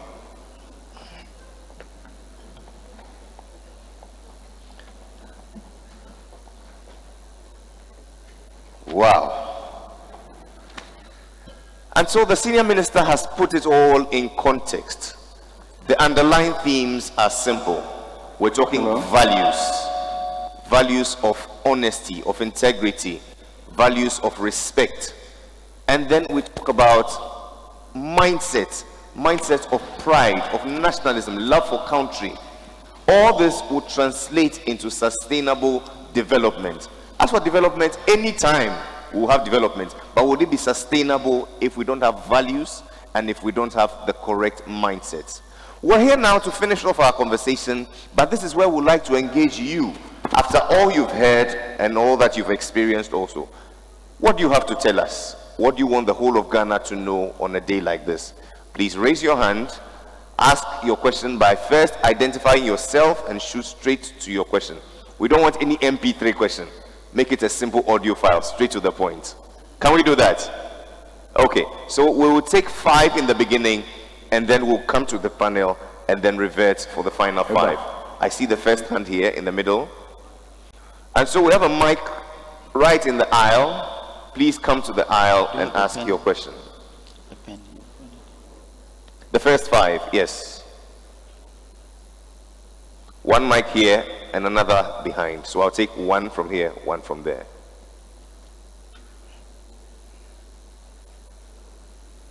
Yes, sir. Thank you very much. Please, I am Alhassan Idris Abdullah from UDS, Grasshop. My question basically is to my favorite minister, Dr. Yao Osai Educhum. In fact, free SHS is a lifesaver. But beyond free SHS, what is the plan in making education in Ghana generally affordable, most particularly postgraduate studies in Ghana? For instance, I have a colleague, as at the time I was getting into the university for my postgraduate studies, who was taking an equivalent postgraduate program somewhere in Europe, and he was paying 400 Ghana cedis equivalent at the country that he was offering the program. And if we were to compare that to what we had to pay in Ghana, that was more like the percentage I cannot quantify standing here. So what is the plan? Okay. Beyond free SHS for the Ghanaian child, and I believe that would have a role in molding us becoming patriotic citizens and with the right set of values to develop our country. Thank you very much. Thank you very much, Abdullahi. Let's take one from the back. Good afternoon. My name is Brobe Kojo Imano, former SRC Vice President from the University of Health and Allied Sciences, HO. My question is basically about the technical skills and training programs. It is quite unfortunate when we ask our dear second cycle institutions here who has the interest in pursuing training skills and technical skills program, none of them could raise their hands. It's quite pathetic. And I want to recommend that much sensitization should be carried on in our second cycle institutions. Now in Ghana, every parent wants his or her ward to be at the medical school, at the nursing school, at the pharmacy school, and other staffs, neglecting these technical and skills training centers that we have in Ghana. So I want much to be put into this, the sensitization and the dedication, right from the basic schools and the second cycle institutions, so that much will be interested in the technical and in the skills training program. And secondly, National Science and Maths Quiz is a very interesting program that unites the whole of Ghana together. Not long ago, a post was circulating on social media that science and math students were doing National Science and Maths Quiz. Home econs students were at Mark Brown's kitchen, and visual arts students were doing other stuffs. The mockery that comes with when someone is pursuing a technical program in Ghana is quite pathetic. So I think something should be done about this, or it should be looked at, because once you are in the technical or skills training institution, we will see you as someone who is inferior, someone who can't do better, someone who is mentally, let's say, retarded or something else. And I think now that we want to be beyond age and we are looking at the technical and then the skills training center, much should be done about that. Thank you very much. Your name again, please. My name is Brobe Kojo Imano. Mr. Brobe, okay. Next question, please. Good morning. Please, my name is Gabi Choi Jr. Your voice is on low battery. All right, thank you. My name is Gabriel Atachwe, and then I'm a former PRO of the Kenya University SRC. I'm also a former PRO of the University Student Association of Ghana. I think my question centers around what the last speaker said. You know, when you made mention of the fact that how many of our young people want to be in the TVET, virtually no hand went up. So I want to ask the Honorable Deputy Minister, he is very, well-versed when it comes to matters of education, that what other strategies is the Ministry of Education going to put in place to attract so many young people into the TVET, unit of education? And I also want to chip in this, that I have a personal experience. Even when I was in junior high school, my headmaster felt that I am a shark. Therefore, science is for me, even at the high school. So I want the ministry to also come out with some kind of counseling unit, so that the young people are not forced into some set of their learning or training, facts, but they will be allowed to do what they think that they will be better, become, if they are allowed to really, work in that particular field. So I think an eye should be at the basic level, so that the headmasters and people in higher authority would not necessarily force their brighter students, even at some programs, even at the high school. Thank you so much. The name again, please. Gabriel. Gabriel. Okay. Thank you very much. We go to the back. Okay, good afternoon, ladies and gentlemen. Good afternoon, sir. My name is Kinsley J, Central University. Taking a cue from what Dr. Chei Asamoah said, I think he said at a point in his speech that now education is the key, but the TVET is the master key. Then I come back to the speech of Honorable Senior Minister saying that we have paid too much attention to the humanities vis-a-vis higher education, if I'm getting him right. But my question is, when we look at the development of, these big nations, so when you take, for example, the pharmaceutical industry, there are people who do the researches in the higher institutions, and that is so basic to, even before anybody can say they are putting something together, which is the technical skills. So my question is, there cannot be a disjoint something that the, let's say, higher institutions are doing their own thing, and say the technical education or vocational education are also doing their own thing. So my simple question is, where is the connection? Who is doing these connections? Or I heard the senior minister saying they came and they regularized the TVET, our technical education. I think in a much, similar way, some of these things should be regularized. Our professors, sometimes I listen to Dr. A.C. Kaufman. She's a biomedical engineer. She specializes in tissue engineering. Before a medical device is being produced, there are professors, doctors who does these researches. And I don't think the technical or vocational education can come up with these researches. They have to be done by this higher education. These are serious knowledge. And it all has to be synchronized. Who is doing this? This is my simple question. Thank you. So if we get you right, you're asking where is the connection between TVET and the traditional academic curriculum? Yes. And who is ensuring that connection? And where is the role of the government? Thank you. Because they have to fund it. Thank you.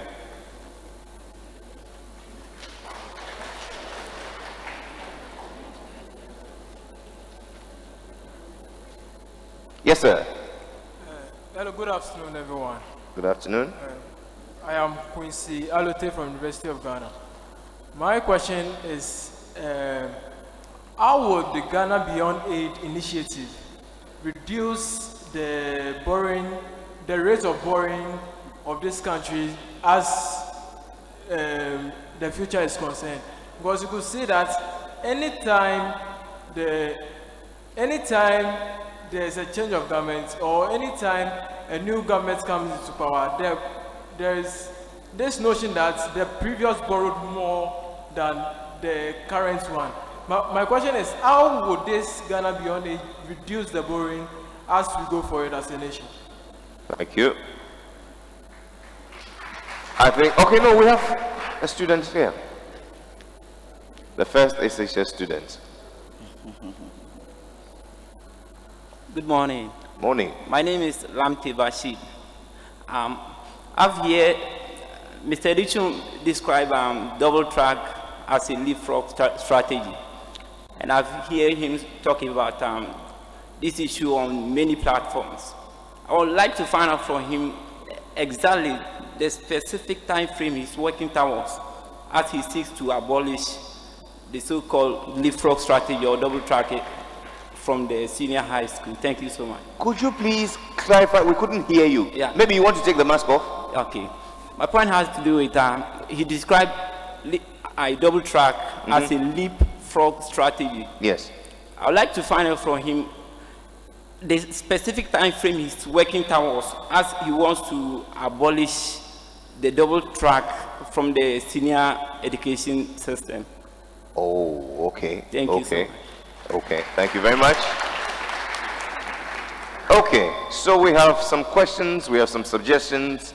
Let me throw it to the panel and then we'll see. Abdullah talks about what's the plan to make education affordable in Ghana beyond free SHS, especially for postgraduate education. Who wants to take that? Hello, I think the microphone. The mic, we need the cordless, please. Are we back on? I think, yeah. I think I'm back on. Yours is working, Sandra? Still? Doc? Hello. Mine is Doc's, okay.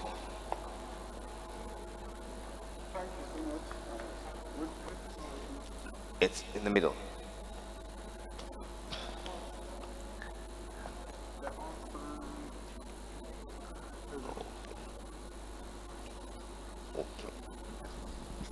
Thank you, moderator. I think I'll take the last question, talking about double track. When the president announced double track in Tamale, in a very cool Tamale evening, I remember very well, like yesterday, he told the whole nation that double track will be over within 5 to 7 years. Now it's 3 to 5 years. And if you look at the construction that is taking place in double track schools across the country, and a high school student came here, there are buildings going on at Kumasi High School. So very soon, the Ghana Education Service is going to conduct an audit to be able to know which schools will be off double track even in the coming academic year. If you go to Kumasi Secondary Technical School and look at the buildings that have been completed there, I won't be surprised if Ghana Education Service says that double track is over at KSTS. But let me help you understand that double track enabled more students to go to the top performing schools in the country. If you do not manage it carefully, your grade school, Kumasi High School, will get less students when double track is abolished. Very few students will go to Prempeh, will go to St. Louis, all these top schools, including my favorite school, Jache Pramso Senior High School. All these schools, that's my O-level school. All these schools are not going to get the students that will get advantage or take advantage of the opportunities that they are presenting. So the bottom line is this: it's being managed carefully by the president. Now we have 3 to 5 years, double track will be phased out, but Kumasi High was still taking the number of students they are taking now because you are going to get more buildings.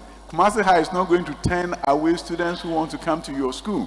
So this is being managed in such a way that when it's phased out, you still have the students who want to come to Kumasi High School coming there.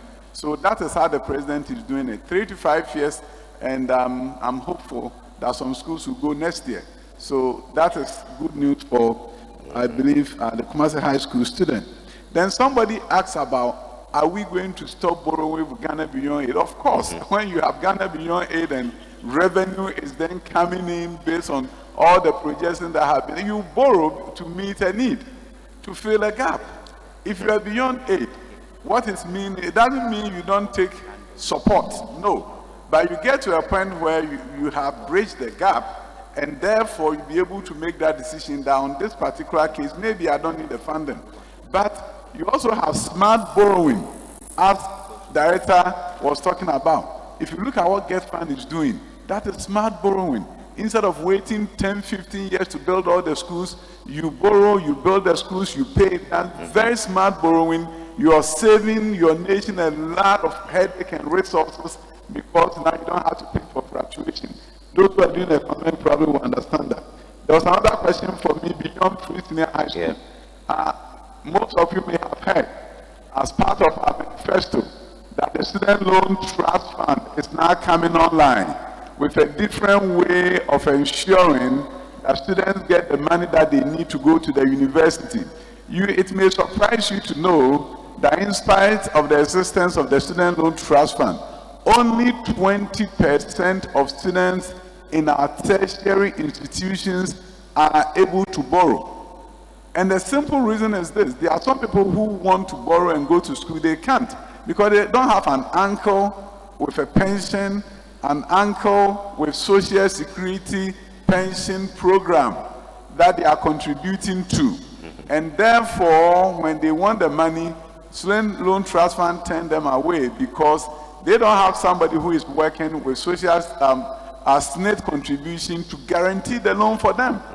1988, when they first started this, I was in Republic Hall. I ran and finally got somebody to guarantee the loan for me. And now, some people have had some bad experiences where they guaranteed and they never saw the person that they guaranteed for. So it's difficult for you to go and ask anybody you don't know to guarantee for you. Exactly. But the president now says that all you need is your national ID. You are going to be given the loan to go to the university. And also, the one different thing is that previously, you have to be at the university to apply for the loan. It doesn't make sense. If you don't get to go, how do you get to apply? So those who need the help the most were not even going to the university at all. So now you can apply before you enter the university. As you apply for the loan, you apply for entry into the university.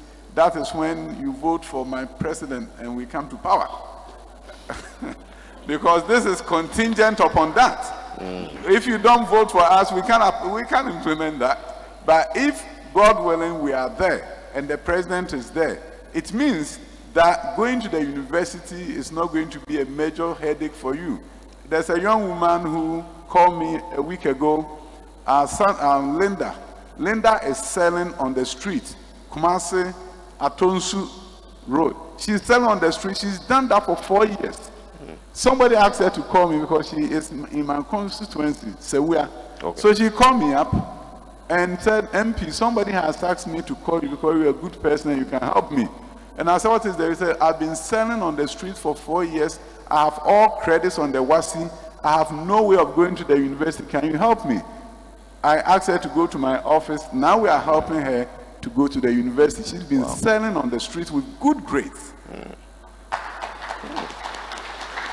So beyond Free Senior High School, the future is bright under Nana Addo Dankwa Akufo-Addo. There's also a question about, I think, TVET, but they also asked me to respond to part of it. I'll leave the big portion to Mr. Fred, Dr. Fred. But I'll tell you this. When the student did not raise out their hand, don't be disappointed by it. I visited Kumasi girls about 6 months ago. And the interesting thing was I walked into a class, 50 girls in a fixers class. I mean, because I've lived in America for so long, I thought if you are doing fixers, you are thinking about engineering. So 50 girls in a fixers class, I said, wow, in my mind, I can get 20 engineers out of this. I asked them, how many of you want to be engineers? No hand went up. And instead of feeling disappointed like one of the speakers said, I was not disappointed. I saw an opportunity. I brought the girls to Accra. I took them to Parliament. I wanted them to see Parliament. Just open their minds to the possibility. After Parliament, we took them to one of the new engineering schools at Hacho, called Academic City College. They sat in the engineering laboratories at Academic City, saw the 3D printers at work, and 2 weeks ago, the principal of the school sent me a WhatsApp message, and 24 of the girls have applied to various engineering schools in this country. Wow. So we need to do a better job with exposure and with counseling. So don't be disappointed. A number of them will go into the TVET field, but you need to expose them to it. They can do what they don't know. Engineering is TVET. It's true. It is TVET. If you happen to do it at the Kumasi Technical University, then it's a TVET, right? If you come to Kwame Nkrumah University, then we don't call it TVET. It's a degree. So the bottom line is that there's hope for TVET, and I'm sure after you expose them to it, many of them will say they will do it. By the way, they are doing home economics, and home economics is TVET. So there's hope that we'll get more of them to do that. Thank you very much, Honorable. We still have some outstandings. Sensitization in basic schools on TVET, and then the issue about mockery, the perception about TVET. But I believe, Honorable has touched on it a bit. It falls to you to also add to that. What policies are being put in place to induce participation in TVET? It also borders on that. Where is the connection between TVET and the traditional academic curriculum, who is responsible for that connection and what's the role of government? All right. So if I can come Okay. in here. Okay. So just to follow up where the Honorable Deputy Minister ended. Anytime there's a challenge, it presents an opportunity. That is why when I said below 5% we're going for TVET, it's not a problem to add, but it's an opportunity for Ghana Beyond Aid to be possible. Where the connection is, you know, government has reviewed its basic curriculum to make it standard-based curriculum. There's a reason for that, so that our young one can start being innovative, creative, collaborative, and change their perception. The young man that talked about the fact that his teacher was telling him he's sharp, so he has to go to medical school. It's the same across. That is why, as part of the TVET transformation and review, we are piloting with 100 junior secondary schools across the country what we call the Career Guidance and Counseling Project. This is because if you ask a kid in a class, what do you want to do? Most of the time, people will say, I want to be a medical doctor, a pharmacist, or engineer, or pilot. How many planes do we have in Ghana that almost everybody want to be a pilot? And sometimes, even the teachers themselves will discourage their kids because the teachers even don't know the kind of trade areas we are. Exactly. As part of the Jobs and Skills Project, government is saying that I'm developing competency-based curriculum for 100 trade areas. These 100 trade areas shouldn't be sitting at Ministry of Education, but to introduce and expose all the young ones to the various trade areas. As I'm talking to you now, today, there's a pilot project going on in one of the towns, whereby we are meeting primary school students so that we can see which ones are artistic, which ones are creative. Primary school? Yes, so that we can start developing them from there. Because at this age, you are being told that only a medical doctor is the best. But how many medical doctors are even happy? In fact, a lot of Legon students who are finishing school right now are going back to makeup artistry, cosmetology, and fashion. The question I ask myself, why is it that now they have so much passion for it, and when they get in there, they are successful, and they are coming out with companies, and they are doing well? What went wrong that they couldn't choose a technical and vocational institution? Why? Because TVET is also a product, and it's how you put and you package your product will make it attractive. So as much as I won't be fault to the parents or the young one, government also has to take the lead. So that is why government is saying Ghana Beyond Aid, and TVET is the propeller. So now that we are saying that industry should lead our TVET agenda, if industry is leading, one, we are setting up the stage for the student that is opting for TVET to be successful, because majority of them will come out having employment already. And this study has come out saying when you go to Finland, 50% of their young ones are going for TVET. And most of their young ones going for TVET, the study shows. So if you tell a young one that this is the outcome, there's no way they will choose to go to Legon and after almost 12 years of education, go back again to go and start. So that is the journey that we have started. So the career guidance and counseling is going on. And where do we link the two? With the common core curriculum, government is saying that it's only in Ghana that we try to stop people. You cannot be this, you cannot be this. We should have the opportunity to move both vertical and horizontal. So with the common core curriculum that is coming, after you go through it, it preps you for you to move everywhere. And so you can either move towards your TVET ladder, which we have the TVET qualification framework, and it starts from proficiency level up to the doctorate level. So as you are there, and the common core, you are all doing the same maths, the same science, the same English. And we can never say those in TVET are the dumb ones. How can you tell me somebody that is able to fix your car? In fact, Richard is here. Last time his car got stuck on the road, and we had to stay there for 2 hours. And the guy that came to fix the car was an ordinary technician, right? How can you say that person is a dumb and I am smart? It's never true. That is a smart person. But because it's Ghana beyond aid, we are moving towards fourth industrial revolution. Okay. And technology is order of the day, and the way we face cars are going to change. So government is saying that now let's educate and let's introduce our young ones to this common core so everybody can move both vertical and horizontal. There are people who left US here, these social science, our medical doctors and pharmacists outside. We should give opportunity for all Ghanaians to be successful. Now coming back again, it's about package. So we package TVET well, it will attract and we'll get more than 50% of our young ones to go to TVET. One thing Ghana has been able to do that we should be proud of, in fact, Kenyans were rushing to do it. It's becoming a member of the World Skills International. Okay. Ghana being a member of the World Skills International means that in the shortest possible time, people will love to watch our national skills competition better than I'm not saying I'm from prep college, so I'm not saying maths and science quiz is bad. But in the next few years, people will love and be more tied to skills competition than the national skills competition, maths and science quiz, because this is skill at its best. We just had the zonal skills competition. Probably there wasn't much publicity on it. The national skills competition is coming on next year, first quarter.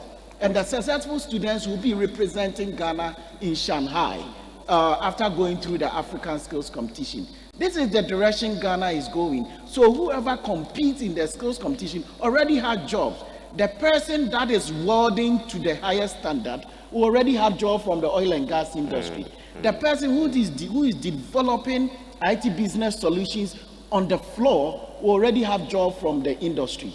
Okay. The person who is working on cyber security right on the floor will have jobs. And this is what government is doing to make sure that we consciously market technical and vocational education. It's an opportunity. We are not sad that we are, but that's where we have been. And that gives us, we the current generation, opportunity to turn around. Government has put in all the resources. And now we have seen an increased commitment from government towards infrastructure and most importantly, TVET. Okay. Now that technical and vocational education has been free since 2017, it's an opportunity for all young ones to go for TVET as we expose them to the TVET, because it costs 3 to 4 times to train one TVET graduate compared to normal grammar graduate. But this government did not shy away and say technical and vocational education is free. And what is he doing again? Is to back it with a legal document. That is why we've passed already the Education Regulatory Bodies Act. That is helping to realign all tertiary TVET institutions to the Ministry of Education. Then, of course, in addition, the pre-tertiary education bill, which we are hoping that it will pass soon, has 2 portions, the general education and the TVET. So we have a completely dedicated agency that will look at delivery of TVET at the pre-tertiary level so that we link it directly with the industry. These are the opportunities that have been presented to us, and we believe we will take advantage of it. Doc, I have some questions, but let me reserve that. I think it's important that Dr. Eric Yeboah comes in with an intervention. But let me ask, now that you've heard all of this, how many of you want to still be doctors and engineers? How many of you want to still go into technical vocations?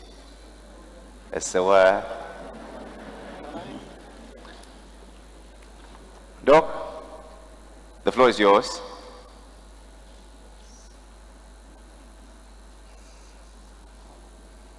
Thank you. Thank you. There was a question on borrowing and Ghana beyond aid. To begin with, borrowing is not a bad thing, and it is part of our economic development. The question is, what are you using the borrowed funds for? I'll just use one example to illustrate. We are described as a country of agriculture. However, our food import bill in 2016, for example, if you look at the top 8 items we import to consume, rice, fish, poultry, fruit juice, vegetables, oil, sugar, and the like, amounted to $2.3 billion US dollars. In the same year, our total receipts from the sale of cocoa on the world market was 2.3 billion US dollars. So to put it in simple sense, we battered our cocoa for fried rice and chicken. Essentially, that is what we did. Now, a government steps in and says that, look, we need to be self-reliant on as far as food production is concerned. So there you have it, planting for food and jobs. If you have to borrow to make planting for food and job work, you have to do that. And look at what the effect is going to be. We import rice minimum $1.3 billion per annum. Through interventions such as planting for food and jobs, there is a systematic reduction in the import bill as far as rice and other food items are concerned. And the target is to be self-sufficient in rice by 2023, for example. You borrowed to invest in planting for food and job, but look at the cumulative effect. You are going to be self-reliant in rice and in other food items. That is a savings of minimum $1 billion of rice imports per annum. We've not even talked about the job creation along the entire value chain. Exactly. So borrowing is relevant if you are using it in productive areas which have multiplier effect to really strengthen your growth. So you look at the curve, you borrow up to a certain point, and then if you are using your resources well, the outcomes of your investment from the borrowing should begin to force you downwards, because what are you doing?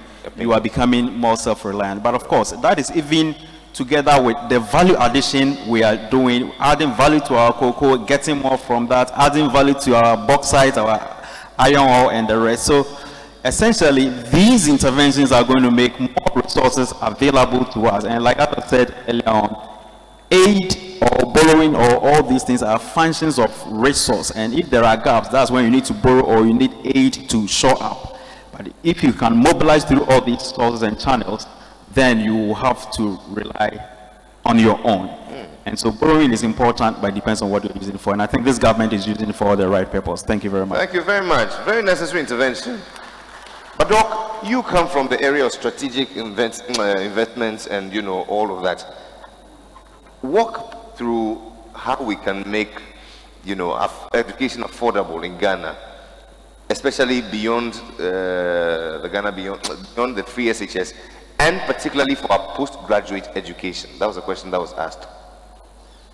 Okay, thank you, moderator. I will come back to the borrowing. Okay. Because the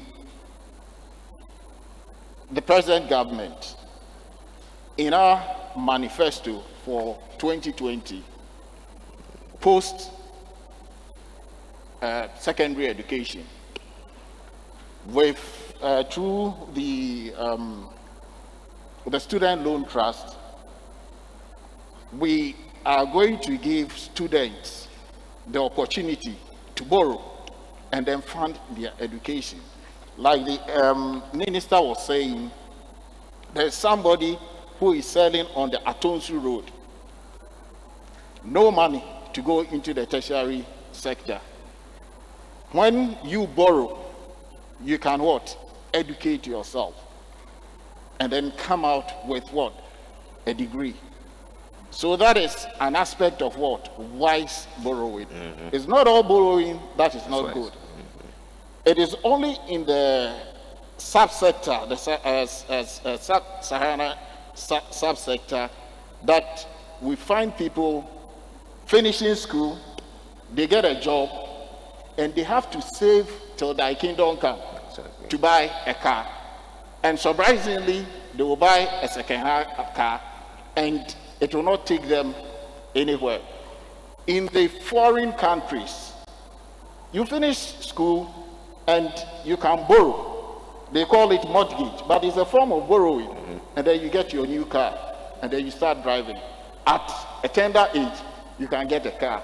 Ghanaians, we use hard cash to buy cars. So that is a form of what? Borrowing.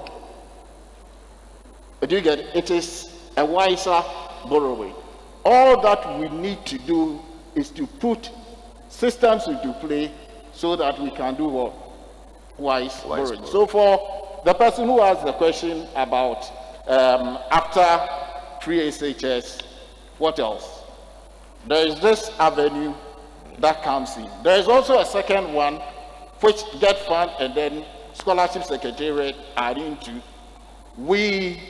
And I told you that that is what most of you would like us to discuss.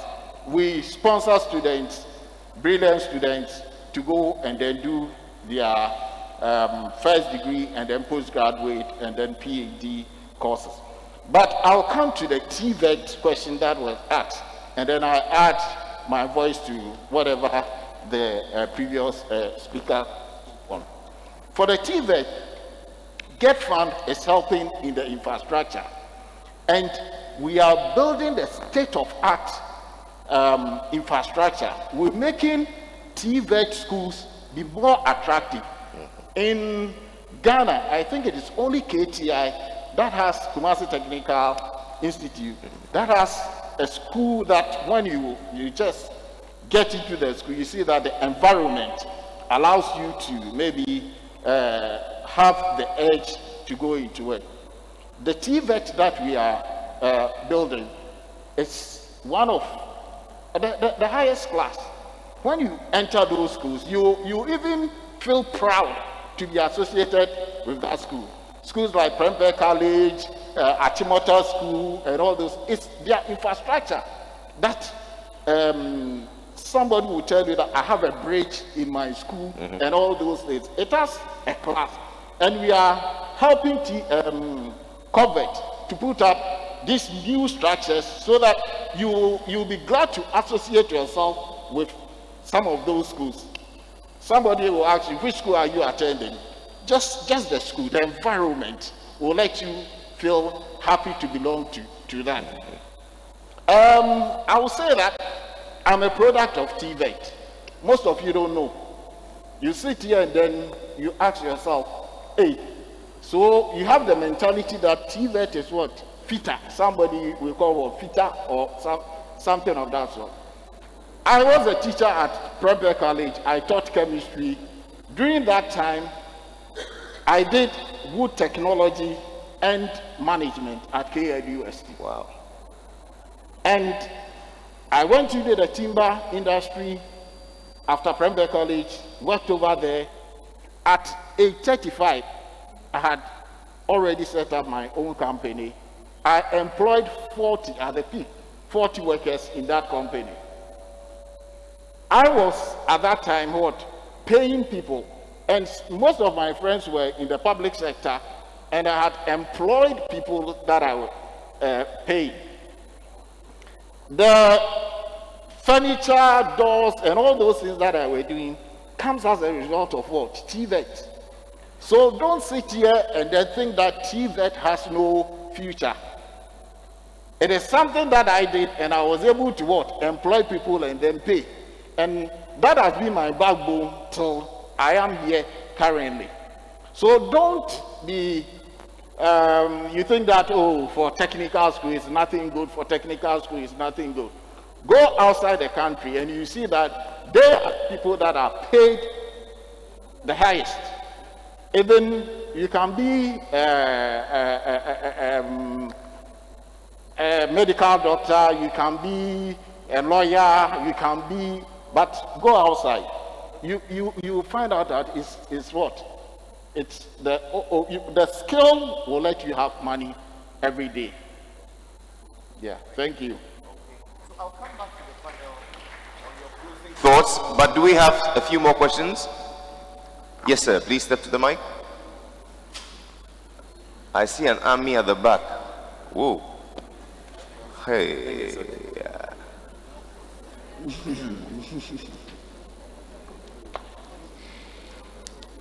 Huh. Okay. You know what will happen? We're going to take only 5 because of time. I think okay, check this more. I think it's Is there a WhatsApp line? Is there a WhatsApp line? I don't need to touch anything. And so, we can only take 5 because of time. However, we would allow you to ask your questions and then we'll respond on a WhatsApp platform that we're just about to create. Is that fair? So please, straight to the point, ask your questions. We'll note your questions and then we'll answer them through a WhatsApp platform that we'll create. Yes, sir. All right. Thank you very much for the opportunity. My name is Oswald. I'm president for Private University Student Association of Ghana. My question goes to Get Fund Administrator. It is evident clear that he's doing well when it comes to infrastructure, but could you please speak up? When you look at it from the private university side, you don't see massive of such infrastructure. And we can attest to the fact that the free SHS graduates, the only alternative available for them is the private universities, because under no circumstance can the public university absorb all. And everybody here wants free SHS to be sustained. And with this, I want to find out a plan that he has for private universities. Thank you very much. The absence of infrastructure in private universities, what has Get Fund got to do with that? Thank you. Next question. Please. Yes, sir. Okay. Before I go with my question, colleague students, let's help me say thank you to Dr. Edukim. I think those responding to questions, he's the only person that has answered the question with a smile. Now you're being political. God punish you. Continue with your question. But Doc, since I started with you, let me also continue with you. When you were responding to a question on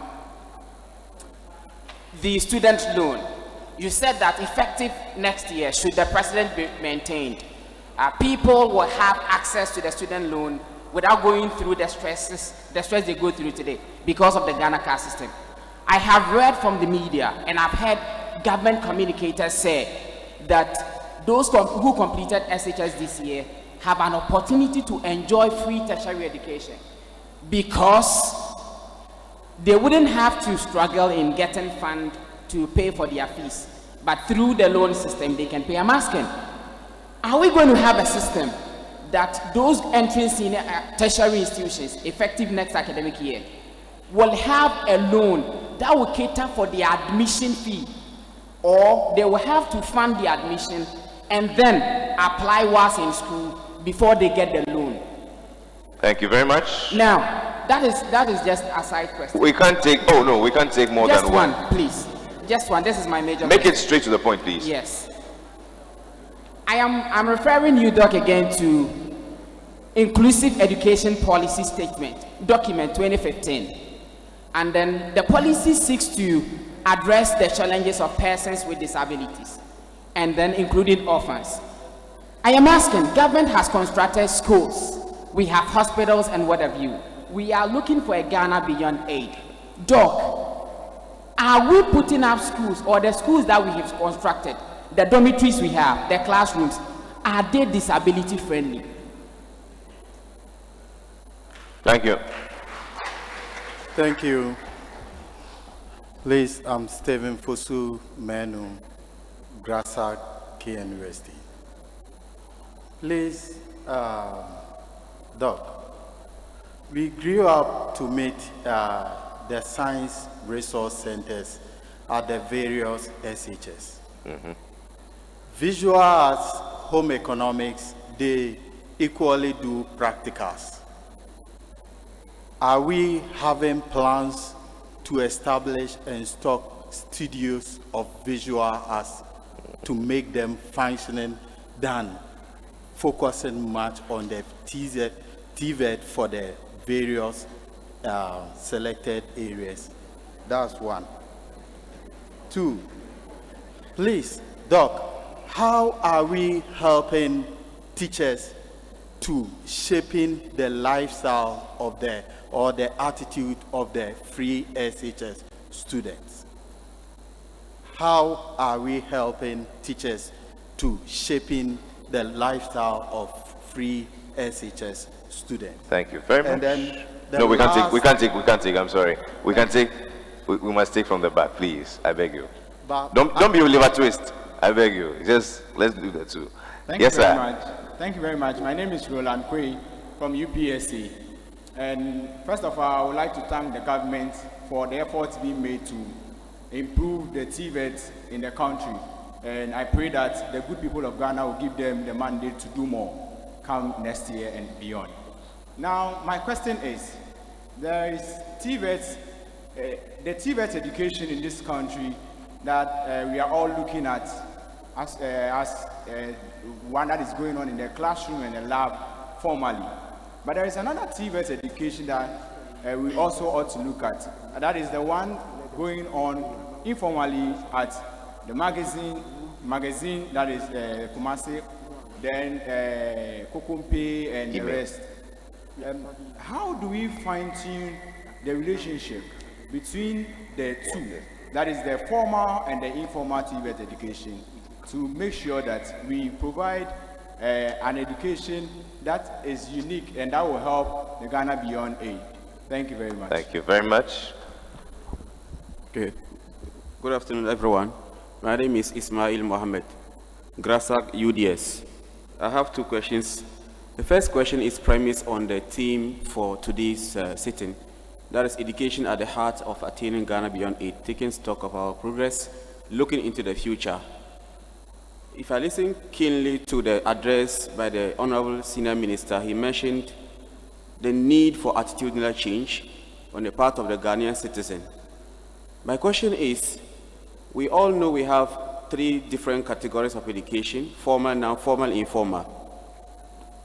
What is the position of Ghana Beyond Aid on the other two kinds or categories of education, apart from the formal education? The second question has to do with, you know, we all know that Ghana Beyond Aid is supposed to be a working policy, a policy that is embraceable by all Ghanaians and abroad. My question is, how is Ghana Beyond Aid able to streamline the activities and the understanding of the normal, ordinary Ghanaian who has not been to school? How are we able to carry them along to embrace the policy, to see to its proper implementation and adaptation in the country? Thank you. Thank you. Thank you very much. My name is Abdul Salam Mohammed, University of Ghana. Okay, so my question has to do with education in the technological field and agriculture. I think today's discussion has a bit shifted from what I was expecting, because like my good doctor mentioned, food is an essential commodity that is very important. And anybody that controls your stomach would automatically control you. So I want to know what the government is doing in terms of agricultural education, in terms of policy and infrastructure.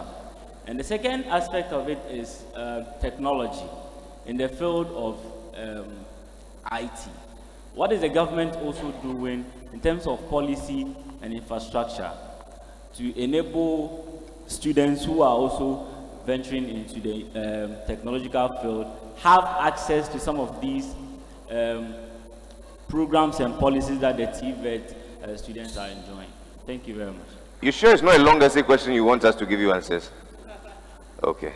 All right, thank you very much. My name is Amin Mohammed from Institute of Business Management and Journalism. My question is on TVET and agriculture, but I'm looking at the students' interest aspect. When I was a kid coming up in school, I realized that there was a course at the JSS level at that time called Life Skills. Coming up, we realized that Life Skills was cancelled, and it has been, inculcated into other subjects like science and agriculture and other stuffs. But once again, we realize that students are losing interest when we talk of TVET and agriculture. Madam Boachi Yadom of the National Curriculum and Assessment of the Ghana Education Service stated that the number of students who take the courses in agriculture and TVET has been decreasing gradually and annually. Wow. So yes, that was in 2017. And since then, I've kept my check and it has really been decreasing. What are we doing to get the interest of the students first?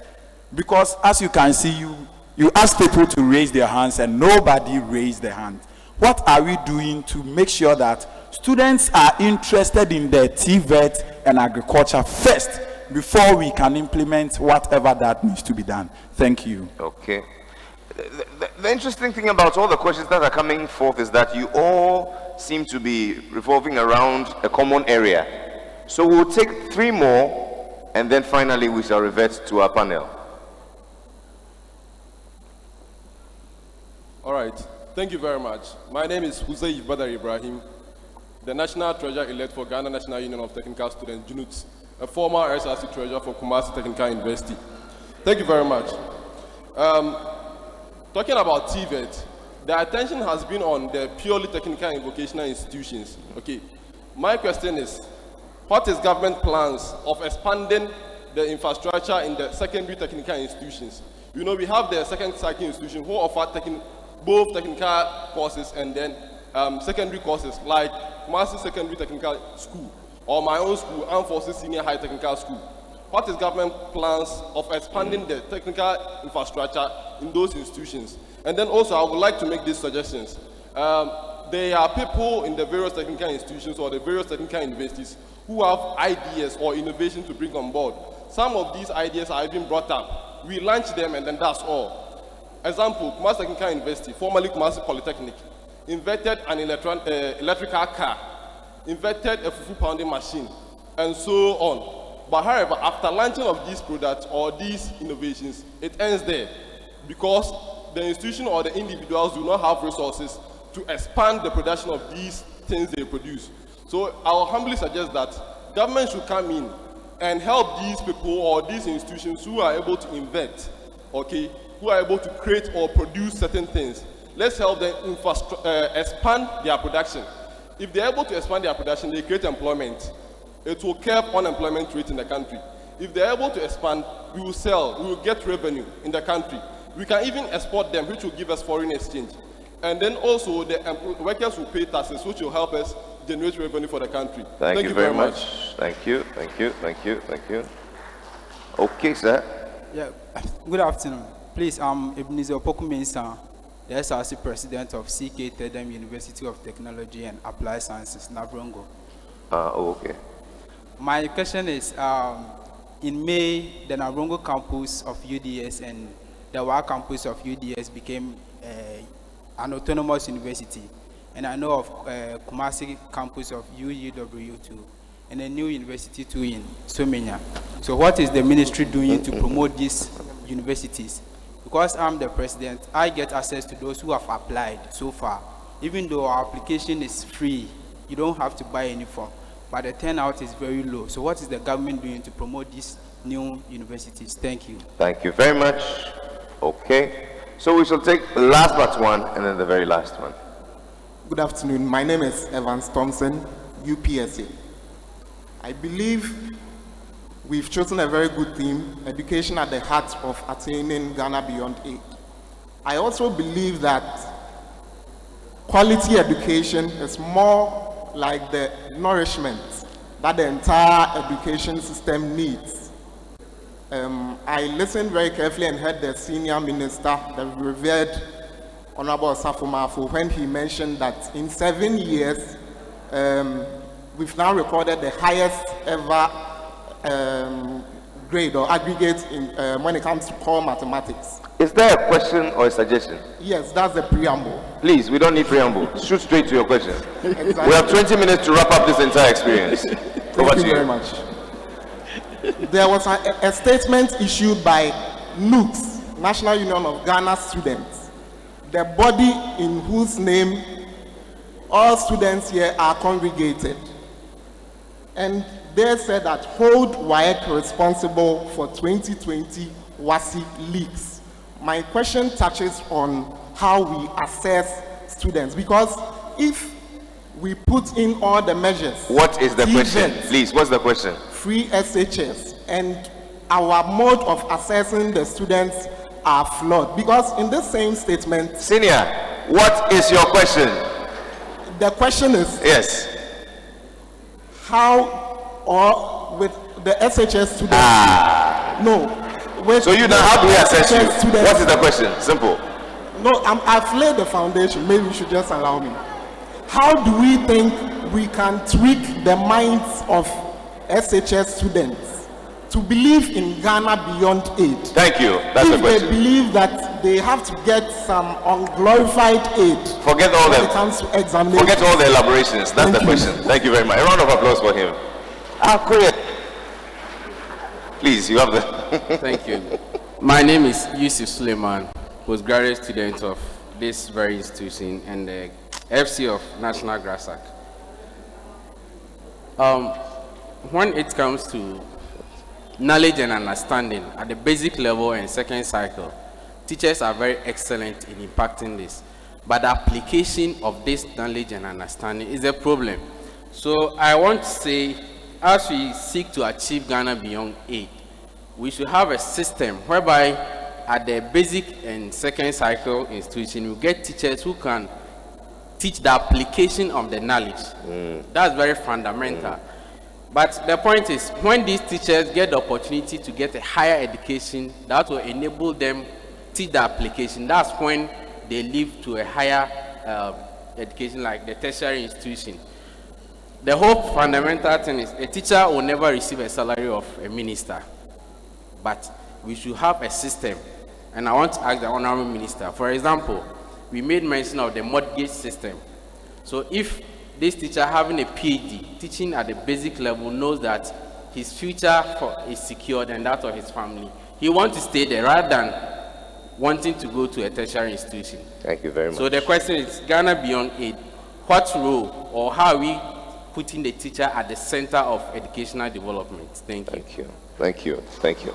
Ladies and gentlemen, a round of applause for all our questions thus far. Oh, my guy. One more. If one more, then must be a lady at the back.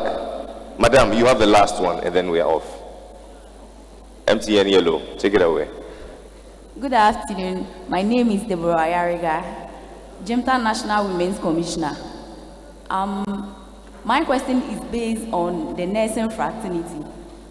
Basically, what we have noticed is that at the nursing sector, the NAC and the NAP especially, and then the diploma, when you are done with school and you are being posted, you have to serve for a period of years before you would be permitted to further your education.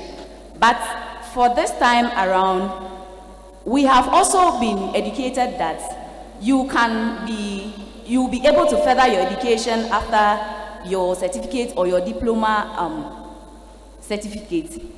But when you are being posted with your degree, even though you didn't serve for the number of years which you are supposed to serve, when you are being posted, you will not be recognized as a degree nurse, which is bothering most of we the nurses. And we want to plead to the government and the leaders that something should be done about this, so that if a nurse is able to further his or her education after a certificate program, he will be recognized at the nursing institution. Thank you very much. Thank you very much. And since there's only one lady standing, we'll give it to you. Thank you very much for this opportunity. I'm Giftinana Asen, a student journalist at IBMNJ, that's Institute of Business Management and Journalism. My question is, with Ghana beyond age, what are some of the daunting challenges the initiative is facing, and what is the government or the authorities doing to curb or reduce such issues? Thank you. Straight to the point. Thank you. Please, a round of applause for her. Wow. Lots of issues raised. Doc, let's start with you. Your picks. Microphone, please.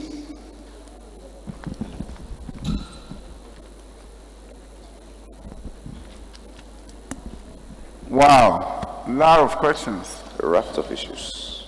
Yeah, I think there was a number of them. I've taken a lot of notes. Give me a minute. I'll begin from where I started taking the notes.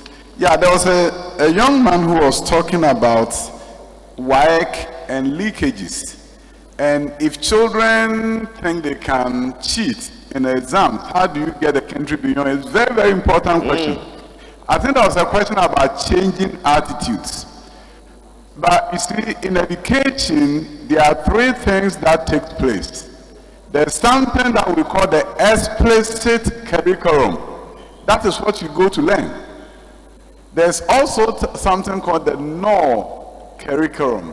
Important things that you may never be taught if you don't join a club or read yourself. Issues about Pan-Africanism and other empowerment opportunities, the null curriculum.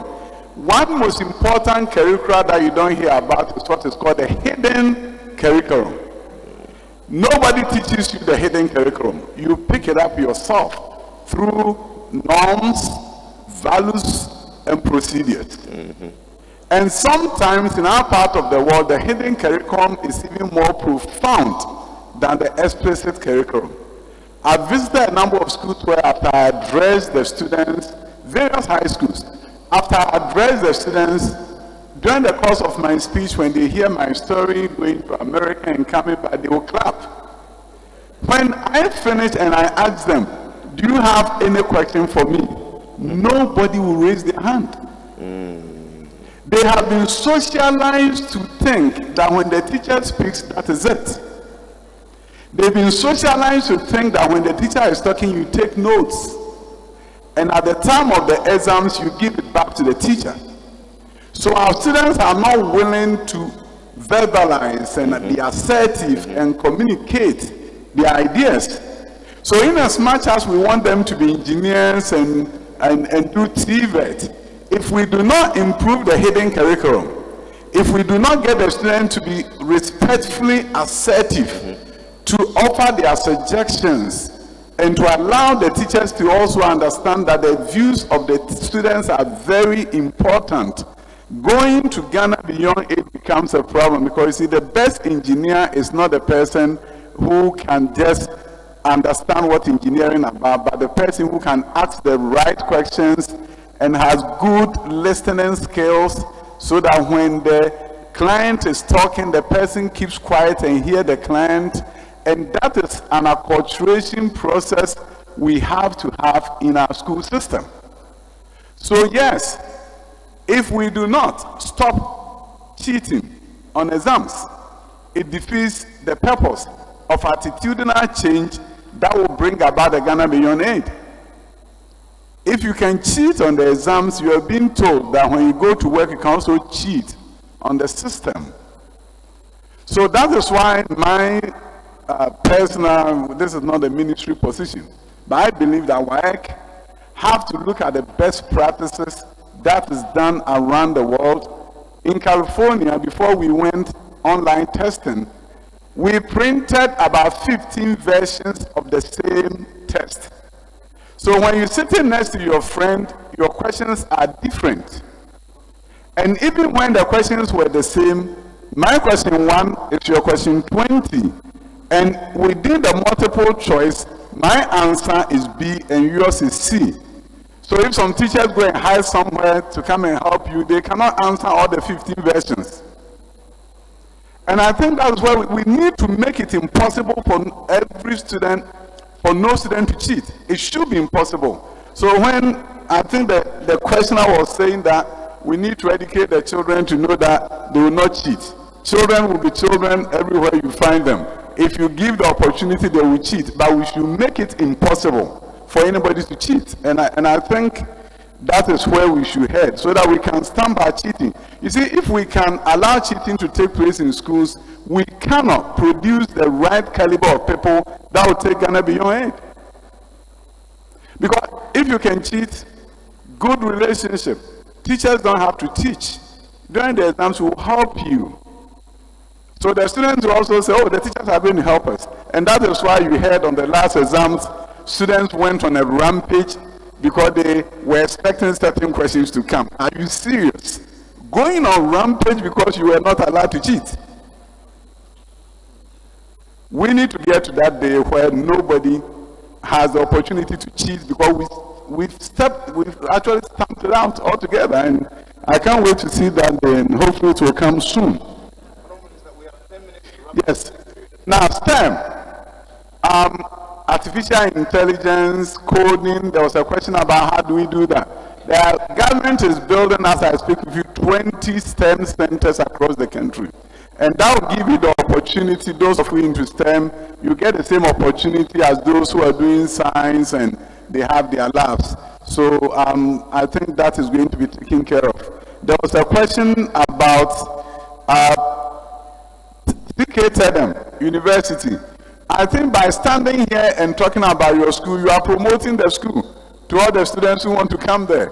Your board can do a better job giving your school publicity so that more students can apply to the school. I think those were questions that, I think there was something about teacher training.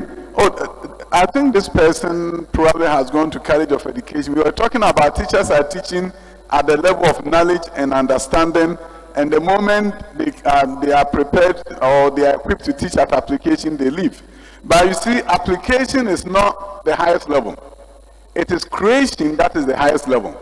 The new Bloom's taxonomy has knowledge and understanding as the lowest level. Then you go to application, you go to evaluation and analysis, the highest level is creation. So instead of asking students to talk about the causes of pollution and why pollution is bad to their health, you should ask them to come together and form groups and create a city without pollution. That is the highest level of learning.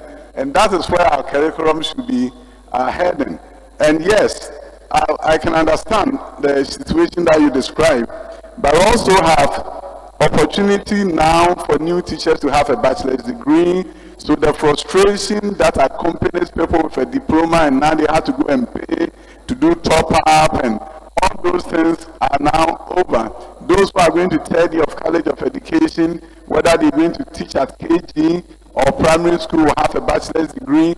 And you see, what the president has done, which is unique, is that after agreeing to bring back the teacher's allowance, he could have said, I can do allowance for 3 years. But he decided to do allowance for 4 years so that you can get your bachelor's degree. So these are the things that we're doing for new teachers and current teachers, professional development beginning next year. You are going to have opportunity to advance yourself, whether you want to become a counselor, you want to become a school administrator. These are things that are coming. And these are things that the government is doing, I think, because of the time. Yes. In 5 minutes. Yes, I'll just pick on 2 or 3 of the questions. I'll first start with the question regarding informal and the formal sector. When we come to the industry, there's no formal or informal. If my vehicle has broken down, it's not about being formal or informal. It's about service or it's about product. That is why government is saying that our TVET agenda can only be successful when the industry leads it. So the industry should come in and lead the whole process. As I'm talking to you right now, government has developed a draft apprenticeship policy, national apprenticeship policy, that will relate the work that goes on in the formal or informal sector so that we can formalize our economy. A Ghana beyond aid is a formalized economy so that we can do everything based on standard, because we cannot live in Ghana alone. We are in a global village whereby we work with everybody across the continent. So we cannot say that service being provided by the auto mechanics and magazine should be a different standard when the economy or the industry is asking for another standard. Wow. That is why the National Apprenticeship Policy, when approved, will formalize most of these things. With the National TVET Qualification Framework, we are also implementing the recognition of prior learning. So if you come from the informal sector, you've learned how to sew on your own, we need to assess and see what kind of skills you have. As the minister said, the highest form of learning is creativity. So if somebody is creative enough and can learn some things on own, we don't need to waste your time to go through that kind of training again. We need to recognize your prior skills, then the gaps can be filled, so we formalize the system. So with the Ghana Beyond Aid, we are formalizing the entire system, but not to refer to some people as informal and some people as formal. And that is what the TVET direction is going. Regarding agriculture and ICT, if you look at the sectors that government decided to conduct skill gap analysis, one of them is agriculture and one of them is ICT. And for the sector skill bodies that we have established and inaugurated, the first three includes agriculture. And with the realignment of TVET institutions to the Ministry of Education, all the agri colleges that are the Ministry of Agri are coming to Ministry of Education. All the agri institutes are also coming to Ministry of Education. You realize that the agri institute, those that go to agri institute, there's no progression for them. They get stuck. With the realignment, they can progress on the qualification framework. And we are insisting on making sure that all these institutions use competency-based training.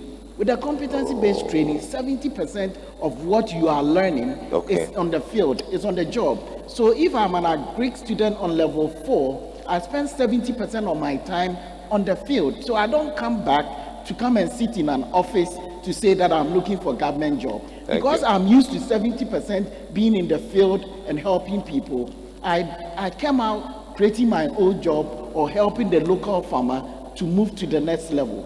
We are talking about importing poultry and rice and the rest.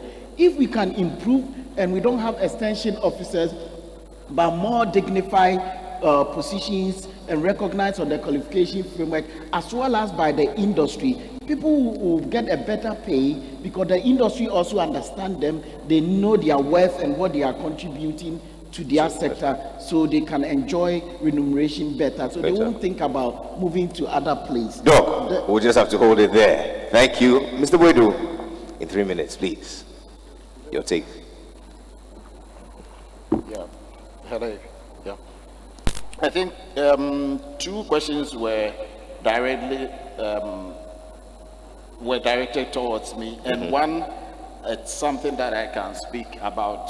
The one being infrastructure in the private schools, and then if the projects that we are doing are disability friendly, and then one on the student loan trust, the loans that are being given. For the private school, that is something that is a policy directive, and at Get Fund we implement policies. So I cannot at this time speak about projects that should be moved to the private school. Presently, we are doing the public school. I think it's got to do with the something that's got to do with our we are not in the position to do that. So let's leave it like that. I think it's part of the Constitution. There is a line that talks clearly about private entities. That's why we are doing only on public schools. But you can put it forward through the ministry, and then they look at it. On the student loan trust, because Get Fund has a representation on their board, I will speak to how the person asks a question asking if the money will be given upfront before they go to school, or is it going to be after?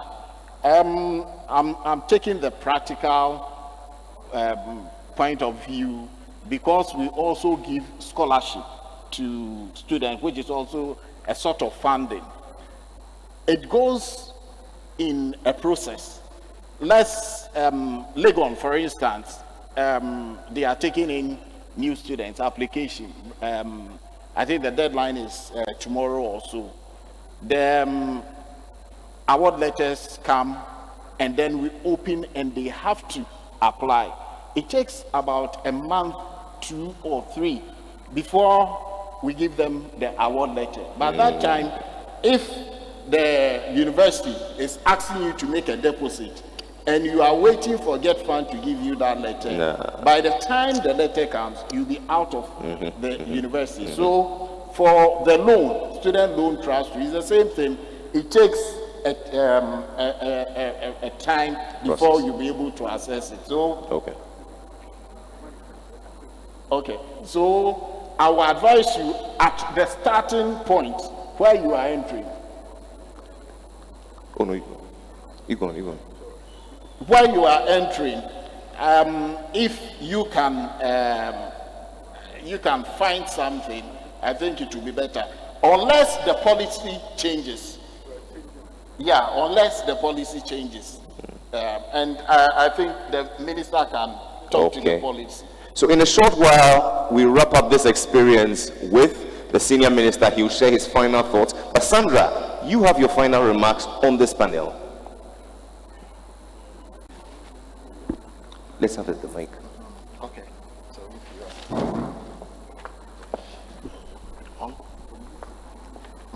The only thing I have to say is that I would entreat my colleagues as well as everyone to take the TVET very seriously, since looking forward into the future, we know that is one of the major things that is going to help us.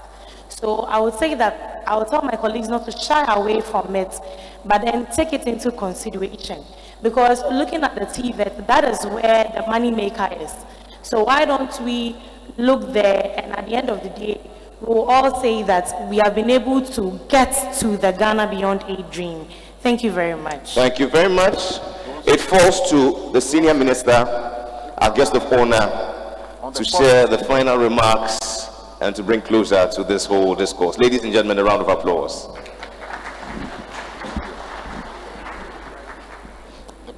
Thank you very much, Mr. Moderator. I think I'm so impressed with the various questions asked and where people are coming from with their questions. And the moderator, you've been excellent. I want to fill you in with what has happened in respect of preparing the documentation of Ghana Beyond Aid. When it was announced, we received about 30 documentation from various Ghanaian institutions. All the professional bodies in Ghana gave us some thoughts and their views about Ghana Beyond Aid.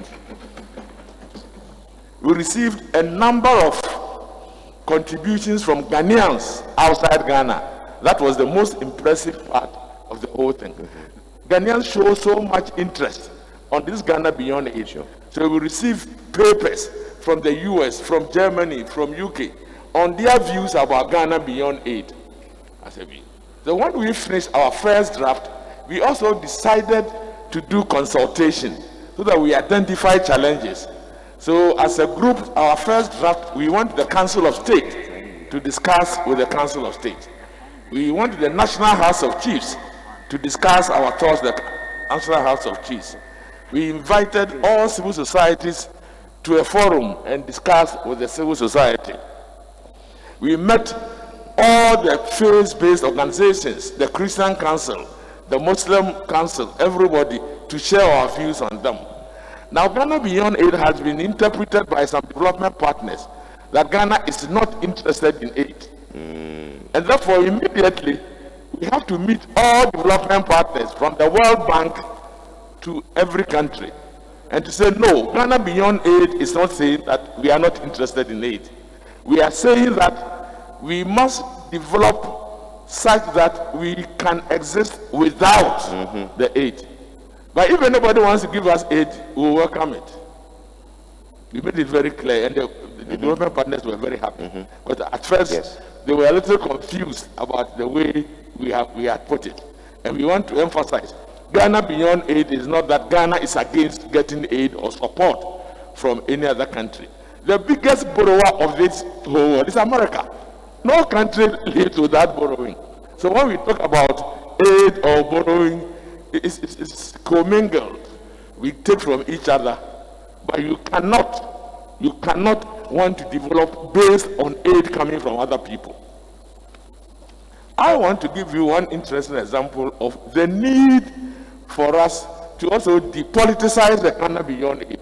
And this is what we try to do. So we met all political parties and discussed the Ghana Beyond Aid with them. We have discussed with the leadership of Parliament. We are trying to get a document to Parliament so that it will be owned not by the committee, but be owned by Ghana. Ghana Beyond Aid is a thought, and everybody should buy by it. The principles are right, and it is apolitical, and I think that is very, very important. But the bottom line is, it's a development, Mr. Moderator.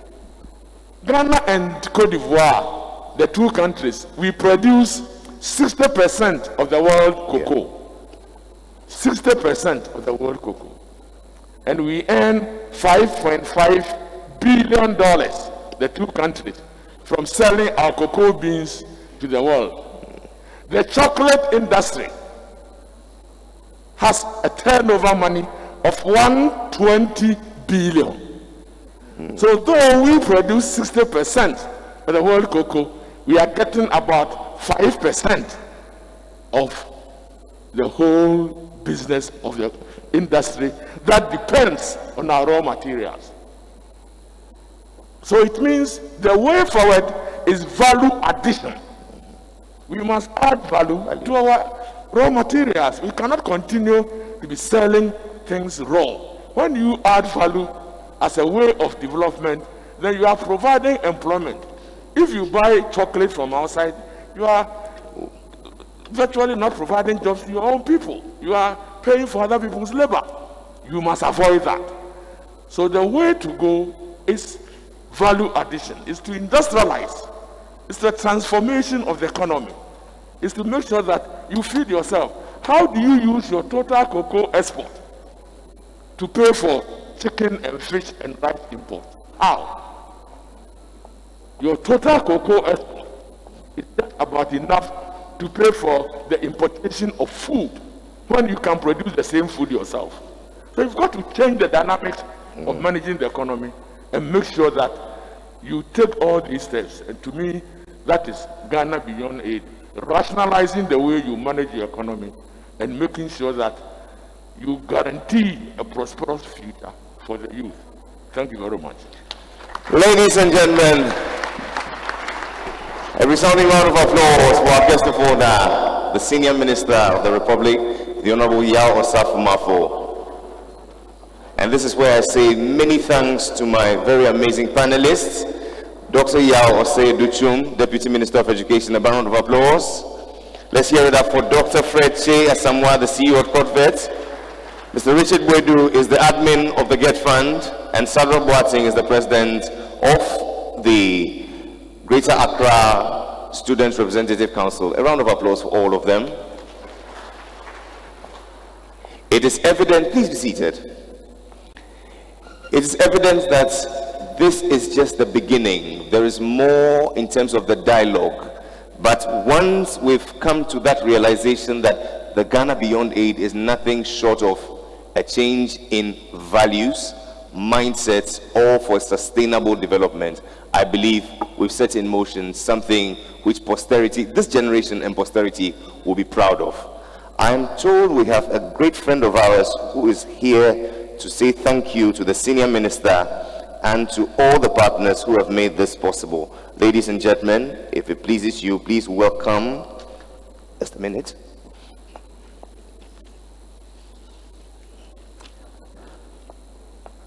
Mr. Echo Vincent, former PRO of the Ghana Education Service and now a parliamentary contestant. A round of applause as he comes.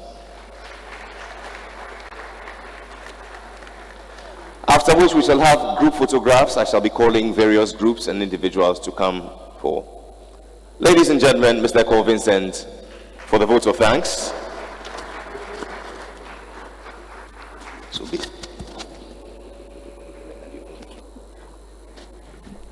Thank you.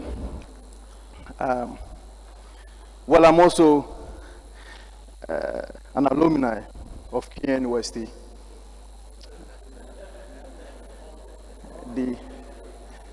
The senior minister was happy to say that he was a student from Kenya University, and also a resident of Indies Hall.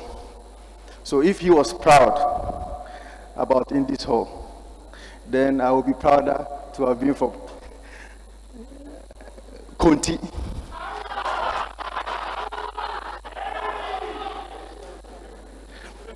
Senior Minister, today I am very happy about the issues that have been discussed here.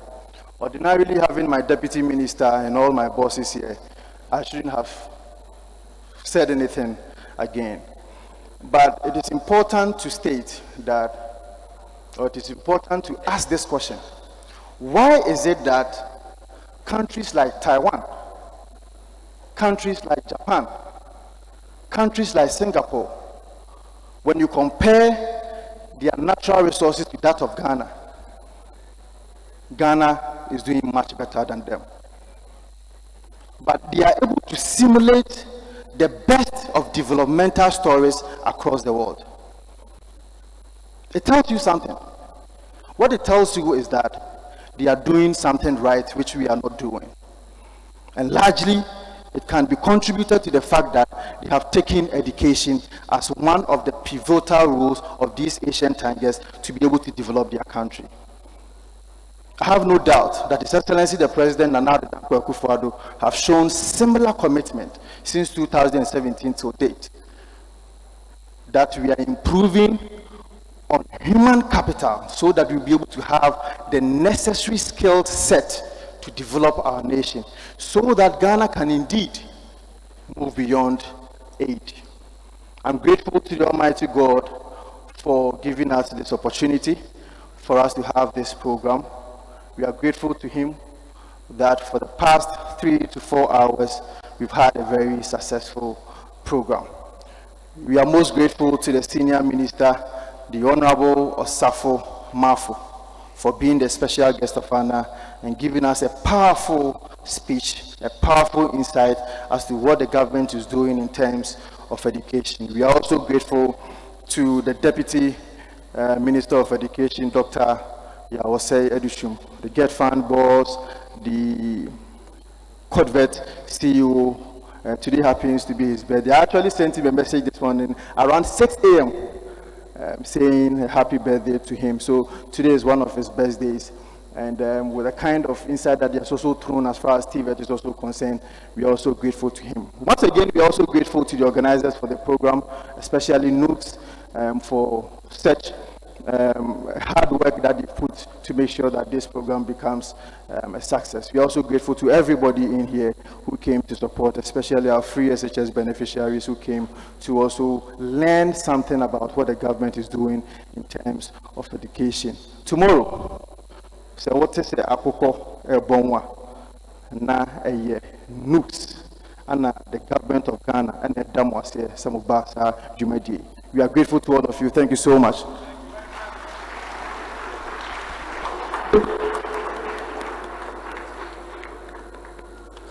Ladies and gentlemen, let's hear that for the parliamentary candidate, I beg you, former PR for the Ghana Education Service, Mr. Eko Vincent.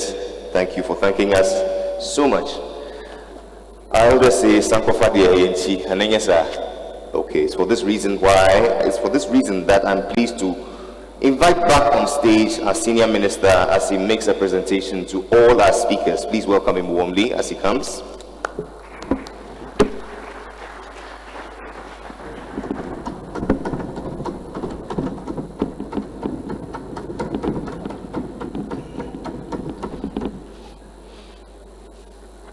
Honorable Senior Minister, it's my pleasure to invite up to receive this plaque the Deputy Minister of Education, ladies and gentlemen, Dr. Yao Osei Educhum.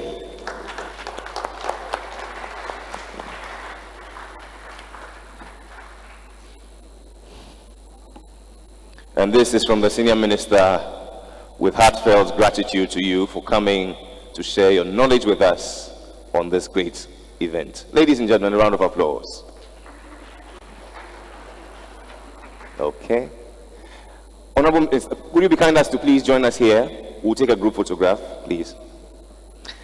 Honorable Senior Minister, let me invite also to receive his plaque the birthday boy, the CEO of Corvette, Dr. Fred Cheya Samwa. A round of applause. We say many thanks to you.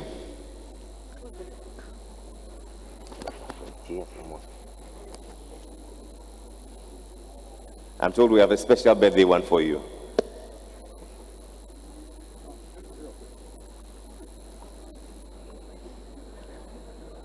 Oh, okay.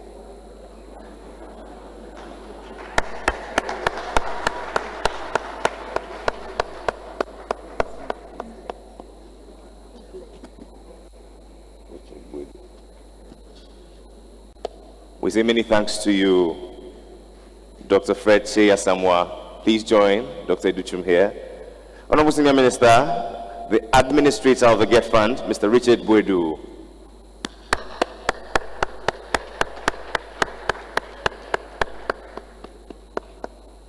Thank you, sir. And finally, the President of the Greater Accra Student Representative Councils, Sandra Boateng.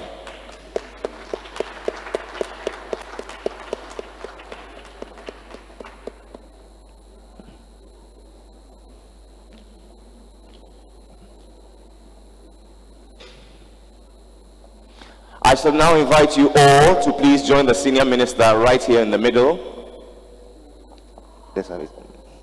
Respectfully, let's join the Senior Minister in the middle for a photograph, a group photograph.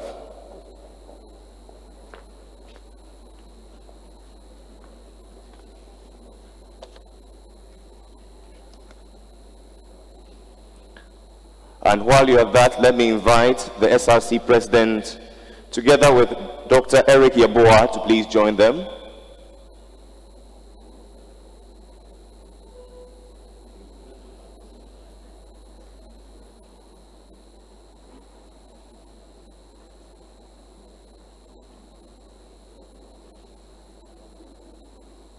The third shot will be with all SRC executives. All NUCs, I beg your pardon, NUCs executives, all NUCs executives.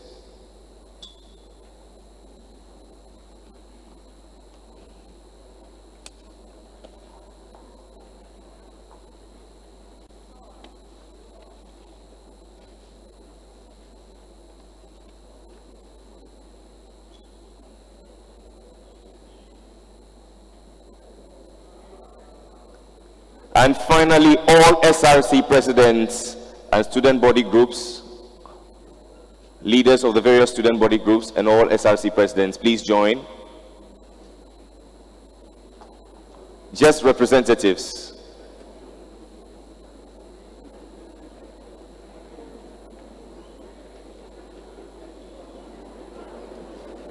Now we have to do family planning.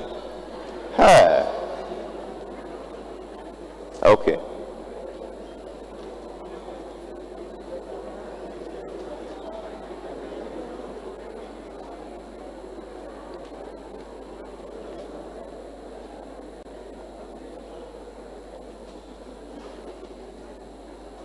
Okay, are we all in the shot?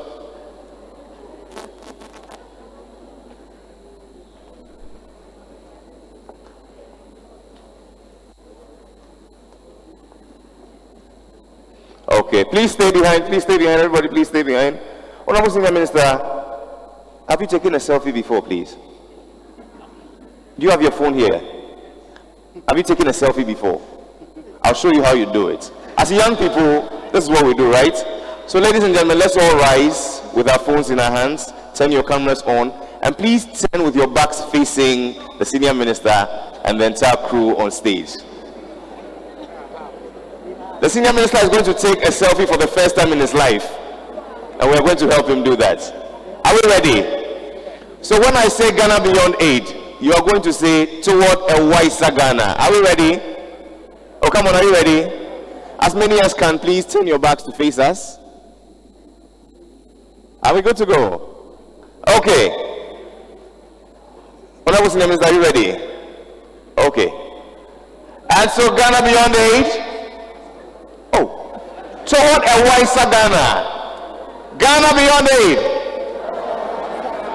Ghana Beyond Aid. Ghana Beyond Aid.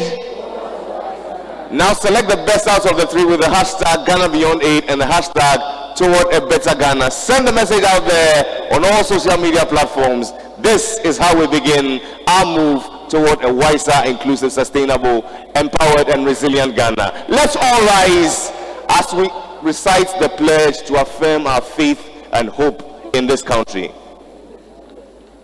They have flags so they can wave it after the pledge. And then, of course, when the seniors leave, the students will go one after everyone will go. The food will take it at them.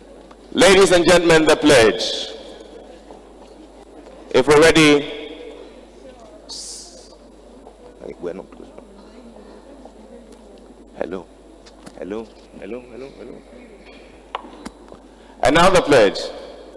I promise on my honor to be faithful and loyal to Ghana, my motherland. I pledge myself to the service of Ghana with all my strength and with all my heart.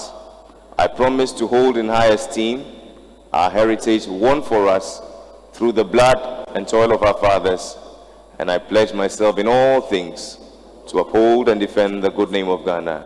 So help me God. May God bless the Ghana Beyond 8. May God bless our homeland and make her great and strong. Shall we please remain standing as the senior minister, together with his entourage, take leave of us? We shall all remain as we handed our refreshments in packs. So please be seated after the senior minister departs from us.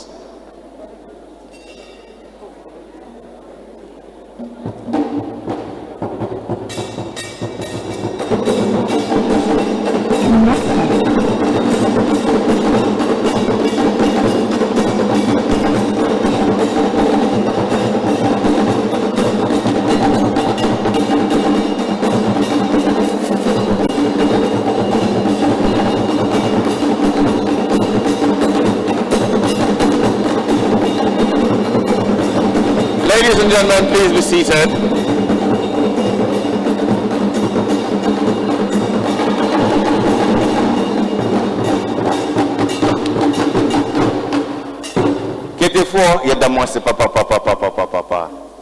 And so, ladies and gentlemen, it's finally over.